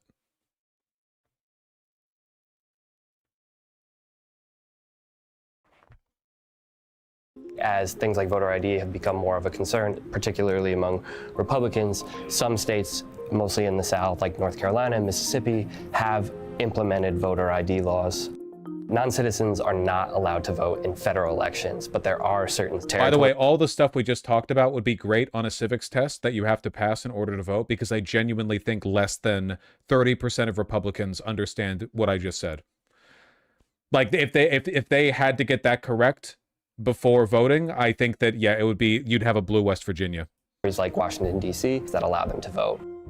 Elections are mostly state-run. States can decide their own laws around how they carry out elections, but constitutionally, Congress does have a role in legislating around how elections are carried out. You know, if you think about it, a state is an agent for the federal government in elections. I don't know why the federal government doesn't do them anyway. Trump just keeps banging this drum about the prospect of non-citizens voting, and it's sort of reached a fever pitch in the past several weeks. He's raised concerns about the security of elections and about the prospect of non-citizens voting in elections. It can happen, it does happen occasionally, but it is already illegal. And there are strict penalties for anybody who tries to vote if they're a non-citizen. Fundamentally, most Democrats do not agree with the concept of voter ID. And so it's got a very different... They got to get more consequentialism built on this, man. They gotta really think of how fun it would be to disenfranchise Republicans. We gotta be the ones wearing the boot. Difficult path to get to President Trump's desk. The Republican majority in the Senate is slim. More than a handful of Democrats would have to join their Republican colleagues and support the bill to get it over the 60-vote filibuster threshold. My sense is they're trying to make this proposal more palatable to Democrats. There's been this massive pressure campaign from the GOP, from influencers, from people like Elon Musk, in addition to Trump himself. They continue to point to public polling, which shows that the vast majority of Americans are in support of at least the concept of voter ID, but Democrats and voting rights groups say the devil is in the details. It's about how those voting rights laws are written and who they will potentially disenfranchise. Cool.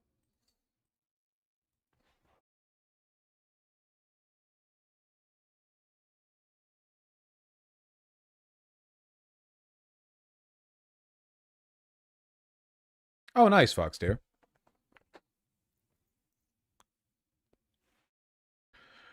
Red states begging Canadian tourists to come again. That's funny. Don't fall for it.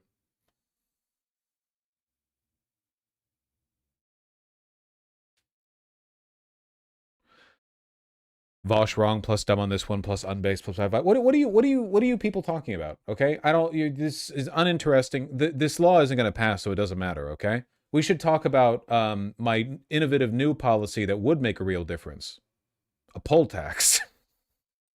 Now we're talking. Now we're cooking up a solution to the great American political crisis.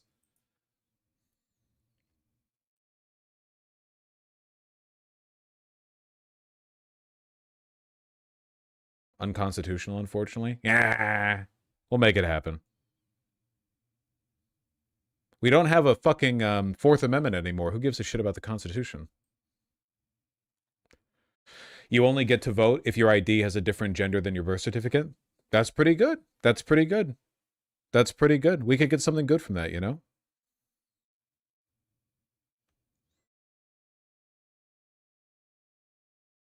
I just think this is a negative for the future, even if it helps us now. You think we're going to get a future? That's crazy.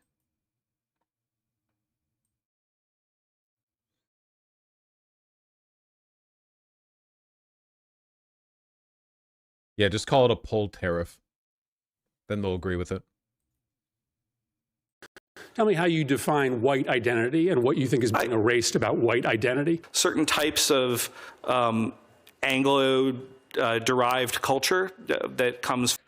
They're Congress. They're interrogating a open white nationalist member of Trump's admin. Of course, he looks fucking disgusting.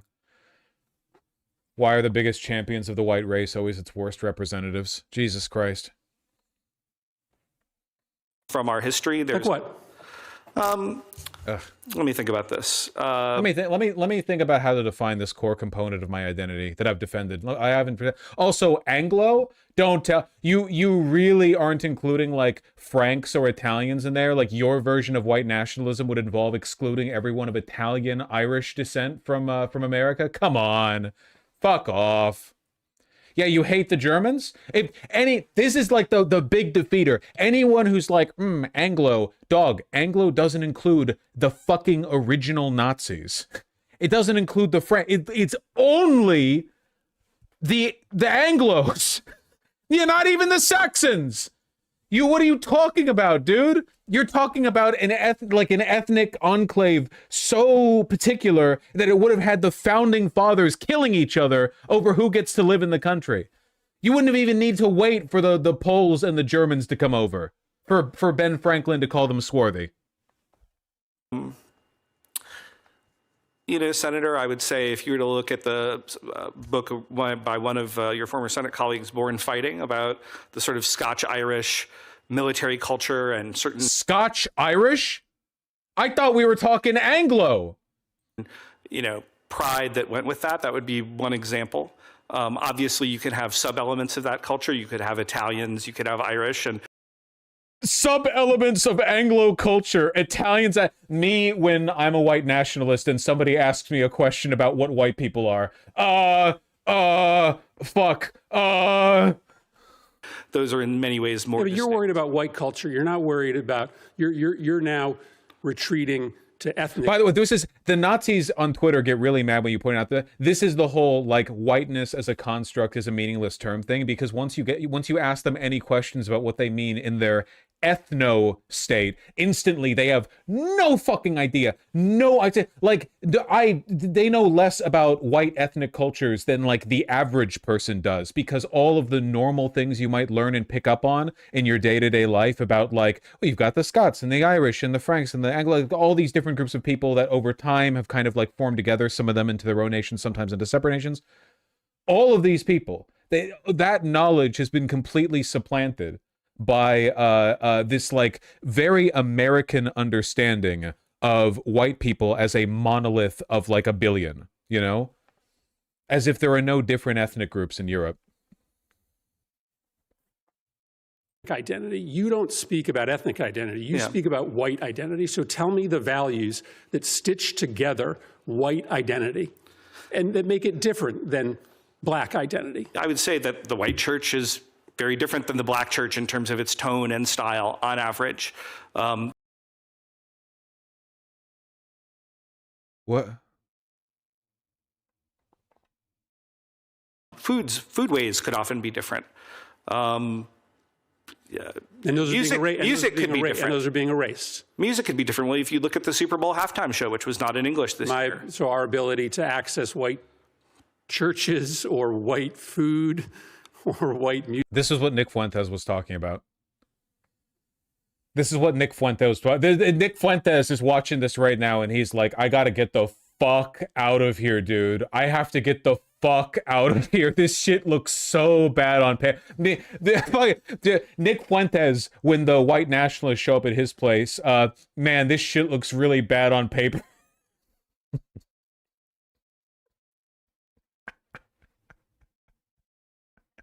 Jesus Christ. I'm sorry about all the crackling audio. God.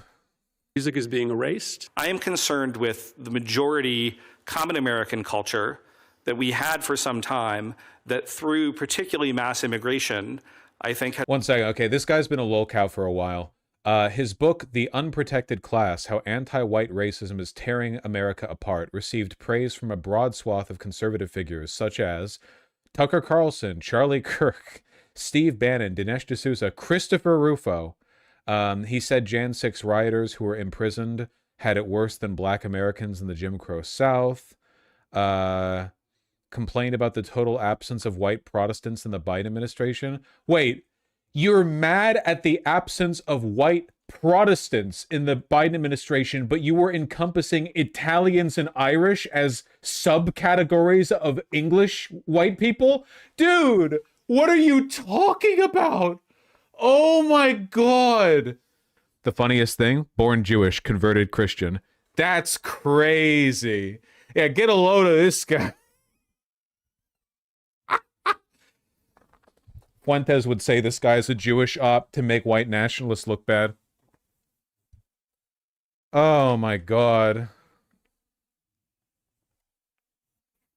Has become much more balkanized, and I think that weakens us. Immigration, I think, has become much more balkanized, and I think that weakens us. And again, I'm not running away from that comment. I'm not apologizing for it. Well, I'm way over my time. I think you're struggling to answer this question, right? Because underlying your beliefs is a sentiment that white culture is just simply better. Well, also he doesn't know anything about it, but like, yeah, it's because these guys, they can never answer to it when they're actually like on the hook, you know? Jesus Christ. Are there more clips? Are there more clips? There have to be. He's being confirmed. He worked in the first Trump admin, and he's getting nominated for a post in the State Department again.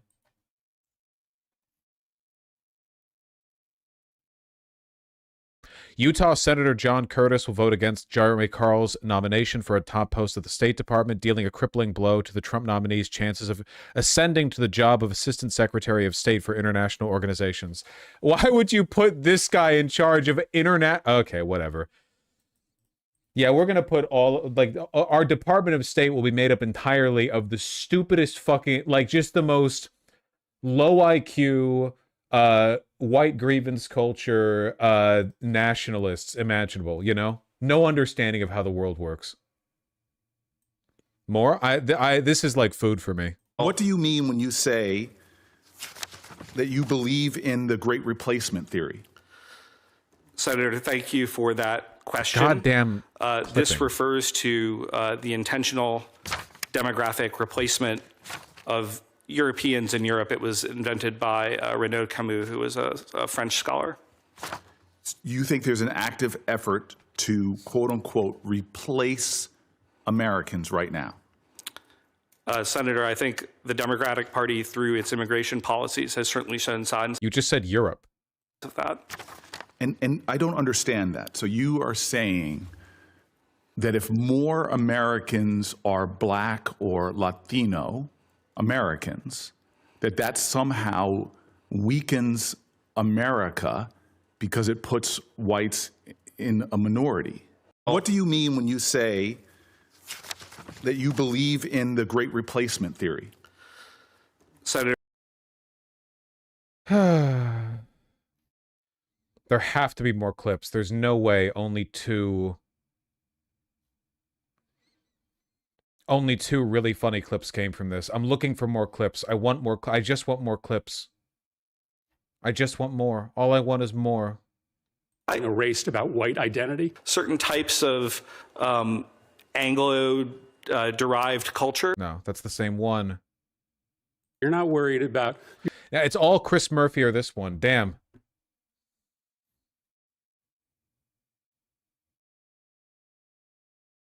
Another clip? Is it another clip? Carl, you've argued that feminism has led to a downfall in American society. You've written that the Civil Rights Act has warped American culture. Uh-huh. You've argued that the United States should be a white Christian nation. You also wrote that a post-feminist America is one of falling fertility, rapidly rising out of wedlock births, and religious collapse. In October of 2024, you stated on the Christian Ghetto podcast that, and I quote, Jews have often loved to play the victim, that the Holocaust... Dog, the regime that you're trying to sign up for is completely captured by Israel. What are you doing? What do you do? What you think the Trump 2 is you're gonna like be based and epic and fight the like you, for one, you're Jewish, and for two, you're fucking have you seen what the GOP is like? He's gonna fight it from the inside. Dominates so much of modern Jewish history, and that Jews love to see themselves as oppressed. In 2024, you wrote that you want America to be a Christian nation, and you continued to make anti-Semitic and racist comments even after your nomination was announced last year. You know, Mr. Carl, in this committee, we've heard from many nominees who have said things that we don't agree with. But since your nomination, you've tweeted more than 850 times, appeared on 5 podcasts, and repeated this language. This is a pattern. So how can this committee trust that you can represent the United States of America to the rest of the world in an unbiased manner when you have taken no steps to restrain your conduct after your nomination? Senator, thank you very much for this this question. I didn't recognize a couple of those quotes, but I'll... well, they're accurate. I'll take your word for it that they are, in fact, accurate for the record. Senator Shaheen, I'm greatly understand the importance of restraint and conduct. I unfortunately have to balance that with my current job, which involves advocacy. And I appreciate you saying I shouldn't have invoked the Jewish question. However, as a right-wing influencer, it is a part of my job description to invoke the Jewish question, and as such, I would argue, if anything, it's a testament to my responsibility and ability to get the job done. And I can't, as I've explained, just totally put away my day job. I'm not being offered a job here yet. I'm trying to hopefully be offered a job. Mr. Carl, it's hard to understand how we can trust you if you can't even restrain yourself during the period in which you've been nominated. Super, super, super funny. I'm looking at his Twitter, and it looks like he's like, look at how deep into it he is. Retweeting Jack Posobiec saying that Charlie Kirk was a big supporter of Jeremy Carl.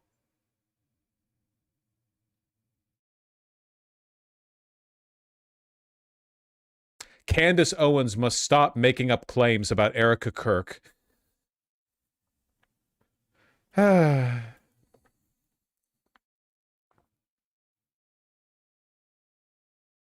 Stupid shit. He's probably going to get in. We'll see, I guess.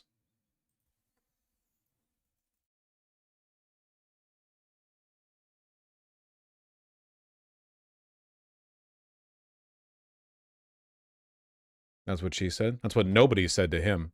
They're always so fucking disgusting, dude. For sure, nuts.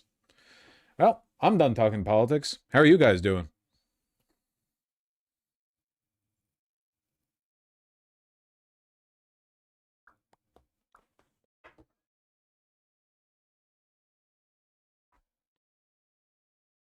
We thirst for MDS too.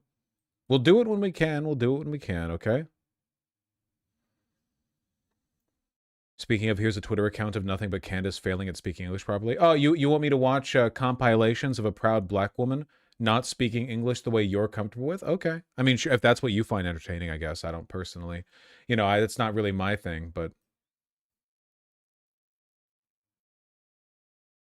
Feeling great about myself and my partner since my... and myself and my health since my partner and I started cooking most of our meals. Nice. Very happy to hear that.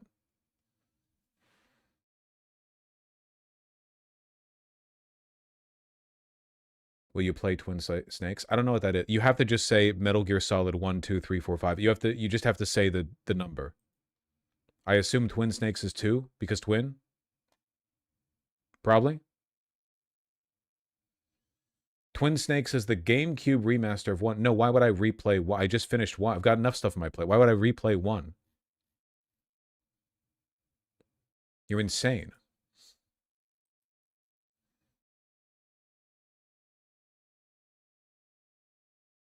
Nice, I covered Maiden.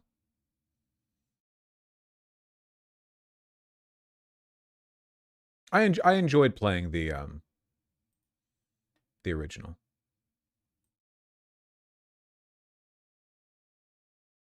There's still the Italy heist. Nah. That's politics too. I know, I heard, Helsaw. I guess I'll read donos. Napgod and C. Junya, thank you for the tier 1 subs. Dude, this sucks. Dude, this sucks. Well, Napgod, I'm sorry to hear that. But in what do you mean by that? Gavin Newsom is a reptile. Okay, good. You mean it in a way that agrees with me. Just making sure. No space, no specs or spelculators. That's impossible to pronounce. Thank you for the $5. So noted. Juggly Juggles, thank you for the tier 1 sub. Really appreciate that. Your amazing lefty niece helped ban reform from her uni. Google Bangor Uni Reform Band. You know? Sure. Reform Sarah Pokin deplatformed at university debate in... Nice! Very, very good. Bangor. That's the name of a university. Sounds like a fantasy name, you know? For racism, transphobia, and homophobia. Good, good, good. We are so past that era of, like, free speech absolutism, free marketplace of ideas. We know that our enemies are demonic, and they will destroy every system they can get their hands onto, and maximal opposition is the only thing you can really do. It's Bangor, not Bangor. Well, then maybe you shouldn't have put an O there, dumbass. Winderix, thank you for the 5 tier 1 subs. Really appreciate that. Thank you, thank you. Kappa of all time, thank you for the $10. My dumbass mixed Prince Andrew and Harry together and thought the young ginger was the pedo. I mean, you never know, right? No, I don't know. I don't really keep up with the royal family. Leaf R and Evil Betty, thank you for the $5 both. Really appreciate that. Things you don't want to hear on a morning meeting. The CIO was hanging out with Sam Altman at a conference. Now we're going to... Ugh, ew. Sorry. I bet you're making bank, though, right? If your CIO is hanging out with Sam Altman, I bet there's some money running through your company. Zaid Odrasir, thank you for the $5. I'm a big Zoran fan, but I'm worried Mamdani will become unpopular like past progressive NYC mayors. Maybe, but so far, it feels like he's avoiding repeating their mistakes, and also he's getting more popular with time. So, you know, hopefully that keeps up. Hopefully that keeps up. We'll see.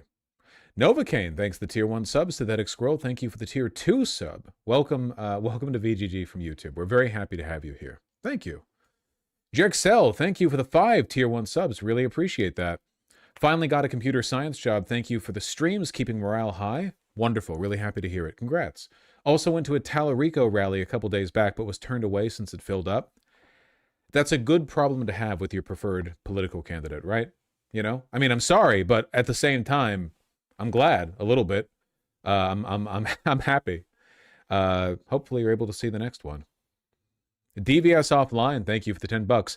I have taken the optimistic political outlook. Bad stuff is good because it polarizes and motivates people, and good stuff is good by default. Yes. Good for your mental health, you know? Good for your mental health. Kowalski, thanks the $5. This woman is a progressive running as a Republican in North Carolina 14 due to gerrymandering. Only a Republican can win. Thoughts on that? I mean, it's very like conditionally dependent, but I don't have anything against it like principally. This is a very pink homepage that they won't let me look at until I input a bunch of information.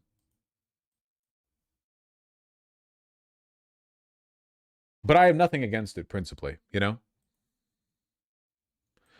See, Junior, thank you for the $5. I want to apologize. I was being silly in chat. What, for calling Gavin Newsom a reptile? I don't think that's being silly. I think that's true. There should be an X click. I don't actually see one. Well, doesn't matter. Either way, no, I endorse the strat. Whatever is necessary, you know? Silly Dino, thank you for the $5. Hey, super new to stream. Watching your stream has calmed my ADHD, so I started drawing again, and it's helped my mental health a lot. Just wanted to thank you. That is wonderful. Really happy to hear it. No, I've always been a big fan of like the, you know, second monitor content, enabling productivity. You listen to something, a podcast, whatever else, and for a lot of people, I am a podcast, while getting stuff done. Very, very good. You know, I mean, it helps me, so I'm always happy to be able to pass that down the line a little bit, you know? And no specs or spelchers, or however the fuck that's said. No spaces or special characters. You have a character limit on name. We go through this every time, as we will continue to. I felt you just want another $5 just to correct you. No, I was deliberately mispronouncing your name to prompt you to donate again, and I appreciate you falling for it. Thank you very, very much.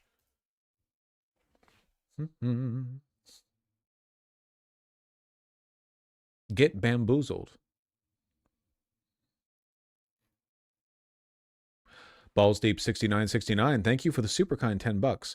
These liberals are really trying to manufacture enough consent to try not to have a primary. You must let the voters choose their own Democratic candidate. You will lose otherwise, liberals. 100%. Absolutely 100%. Yeah.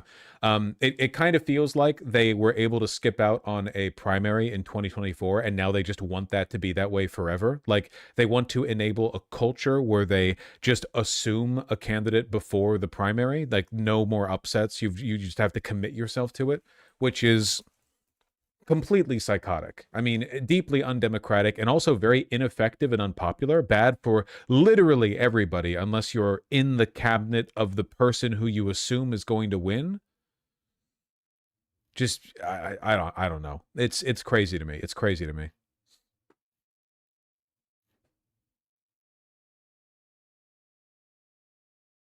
I guess, like, the wild thing to me is that even if there was a candidate running, or I knew was going to run, who I was super, super, super in favor of, like I don't know, Mamdani's running for president or whatever, something like that, and I knew that Mamdani was going to run in 2028, so obviously I would want people to vote for Mamdani, and I would be saying that. I would be like, yep, you better be voting for Mamdani, etc., etc. But you know what else I would be saying? I would be like, okay, Mamdani, it's time to lock the fuck in.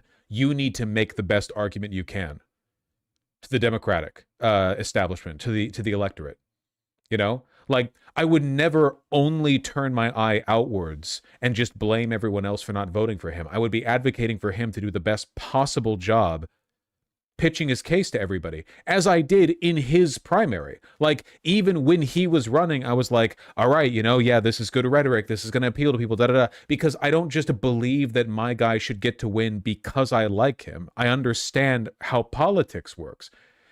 And a lot of these liberals, they're so cynical and so technocratic and so anti-democratic that even some of the supporters, like the electorate, not even the politicians themselves, they genuinely think it's beneath them to have to appeal to people, which is like, what the fuck are you doing, dude?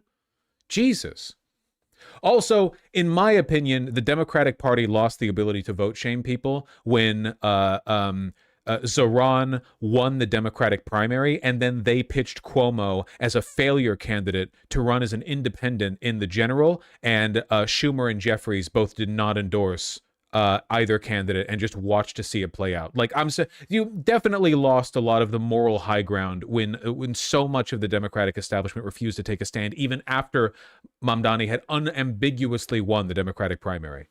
Yeah, vote blue no matter who, except for that one time with the good candidate. But now you have to vote blue no matter who for the bad candidate 3 years ahead of time.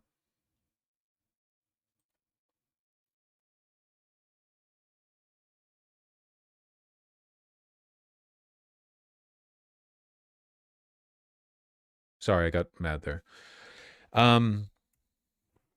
Pale Magpie, thank you for the 10 pounds. I really think a lot of these people truly believe the system will eventually save them while spending their entire career undermining and dismantling that system for profit.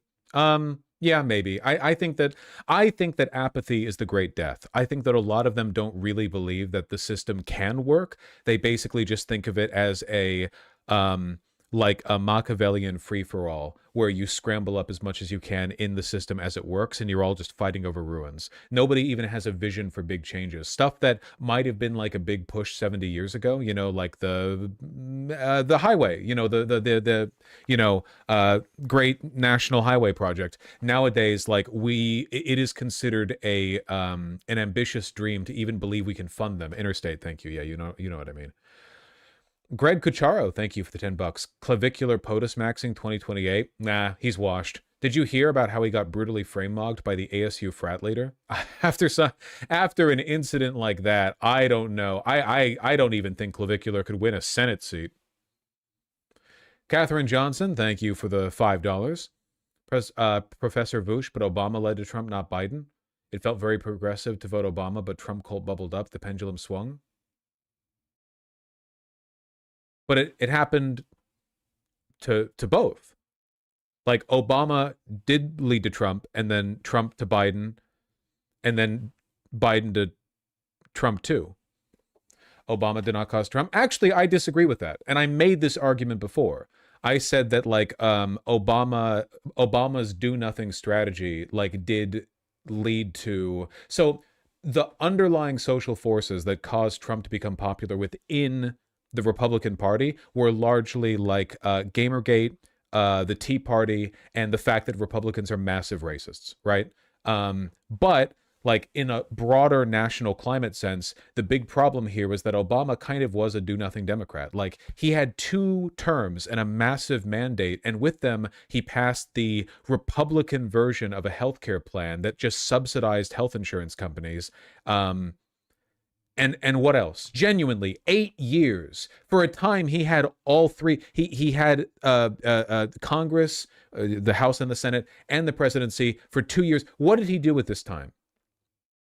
Then he let McConnell walk all over him by just refusing to appoint a Supreme Court justice towards the end there, you know? And then the Democratic Party ran with Hillary Clinton. And I'm not even going to get into how they rat-fucked Bernie, which we all know they did, how they pushed an unpopular, unlikable, entitled, like, fucking deep state technocrat over a genuinely principled, heartwarming, progressive man, you know. Oh yeah, not to mention Obama didn't go after the Wall Street execs who had caused the 2008 financial crash. Like, so much of what the Democrats did there then led to Biden. They created an environment of apathy, disinterest, and despair. And listen, okay, I promise you, you might not have been around for it because it was 10 years ago now, but trust me, back in 2016, for the most part, Democrats did not feel that good going up against Trump. Do you know why? Because they were frustrated. They had 8 years of Obama, and now the Dems were pitching them Hillary. She was not a super promising candidate, and people didn't really like her that much. There was not a big wave of enthusiasm in 2016 the way there was in 2008, or even 2012. So for a lot of people, they were like feeling kind of the same way people did towards the end of the Biden administration. They were like, you know, oh, I'm glad that we have competent leaders, but like, what's going on? What's the plan? What's the narrative? What's the agenda? What's going on here? You know, why are we like, I thought we were going to change the world. What happened? That apathy, that belief that nothing can really get better, that is the death of civilization right there. That apathy extended out into a national platform is what kills civilizations. That is what ends them. You do not want that. The death of national energy is like the worst thing that could possibly happen. And Republicans are very good at taking advantage of it, which is how we find ourselves, you know, in this position. I don't know.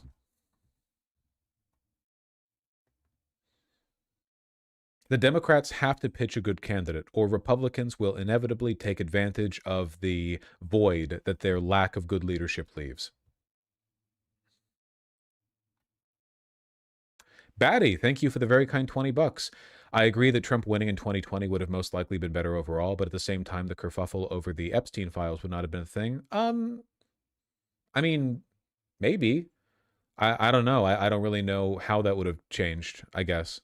Maybe I'm trying to find a silver lining, though. I think the big silver lining of Biden winning in 2020 was COVID.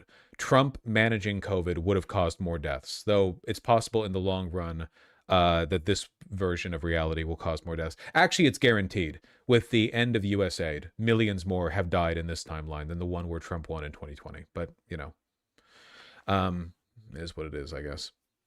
The Irish, thank you for the 10 euros. Yo, FIFA announced Ireland got drawn versus Israel in the Nations League. Israel will come to Dublin and vice versa. Israel will plan a psyop in either one of those games, a warning on future disaster. I don't know if I believe that Israel will plan a psyop. I do hope they're going to get their shit rocked, though. That would be nice. Robert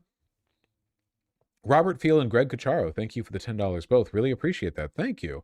I want more than a holding pattern. I want to be free. Yeah, isn't it insane that, like, I'll say all Gavin Newsom could be in the best case scenario is a holding pattern before a worse collapse, and they're like, well, that's good. A holding pattern is better. Like, do you not even believe in advocating for your people? Is that's really the best pitch you can make? Like I'm explaining my fear, and you're like, your fear is correct, but that's all we can get. Like, okay, I don't know. Like, do you want me to vote for him or not? I'm not going to, but like, I feel like you're depressing other people's votes too. You can't even make an affirmative case.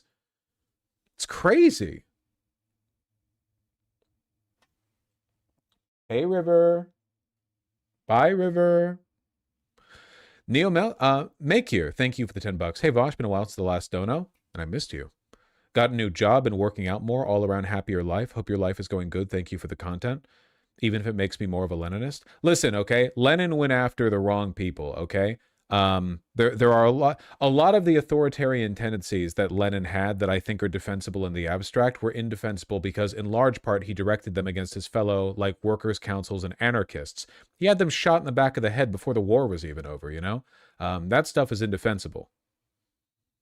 But, like, you know, the most I've ever defended authoritarian leftism was under Thomas Sankara, where, like, Thomas thought, hey, if I don't act like an authoritarian, the French are going to assassinate me and take over the country. And then he didn't act authoritarian enough, and then the French assassinated him and took over the country. So I guess the lesson there was, like, he held him off as long as he could, you know? Ugh. Old Tashi, thank you for the €5. I love your affection for high-quality clothing and fashion. Where can I get the highest quality basic t-shirts? Price does not matter. I mean, there's not, like, one highest quality. It depends on what you're looking for. Probably the highest quality t-shirts that you could get, if you like heavier weight t-shirts, would be from, like, I like loop wheel tees from, like, Samurai, or the, hold on, why am I blanking on their name? Warehouse tees. Really, really, really high quality stuff. My recommendation, though, because a lot of this stuff varies in how it fits on you and how it feels, is to go to a local Japanese clothing distribution store. So, like, Self Edge, or the Withered Fig, or Blue Owl Workshop, or Standard and Strange, like anything that's like anything like that, you know. Go over there and try some of their stuff on.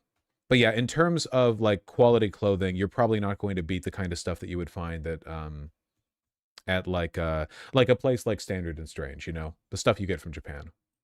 They just have the best knitting mills over there, you know. 316, Lady White have really good tees. How do you want them to drape? How do you want them to feel? You know, there's a lot of variety,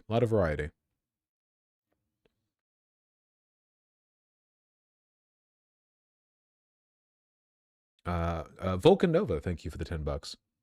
Trying to comprehend what a bitchless loser you have to be upset your car shuts off at a traffic light. Is that the Obama switch? I've only ever driven really old cars, so I didn't know what that was referring to, or I didn't really remember. I don't know nothing about that. Deichi, thank you for the $10. Thank you for helping me avoid nihilism and staying motivated these past few months especially. Wish I could give you more because you've absolutely helped me stay angry yet positive. I'm really happy to hear that, yeah. No, apathy is the big death. Apathy is the big death, for sure. You have to stay positive. Because I think for a lot of people, the ability to remain positive or to feel enthusiastic about the future isn't really about how bad things are right now, but rather about your vision for how they might be improved, which is why I'm so negative on a Gavin Newsom presidency, because I think it would basically lead to like a national suicide of optimism.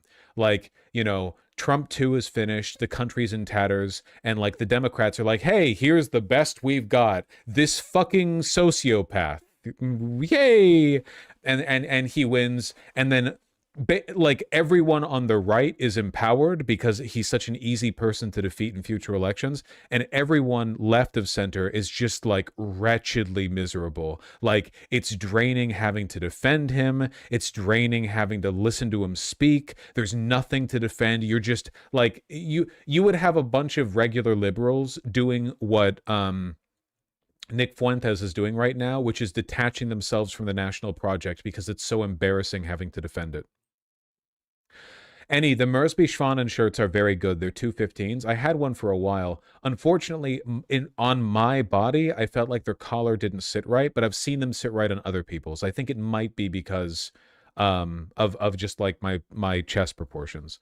But no, they make really, really good stuff. And you'll also often find their stuff at Japanese clothing retailers.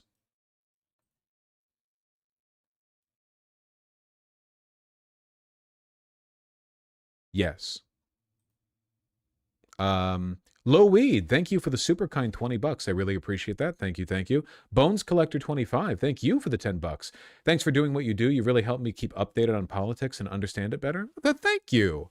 I often feel like I'm still just, grasping at and understanding myself, right? There's always more to learn. There's always more stupid bullshit going on, unfortunately. More nonsense. There's always nonsense going on.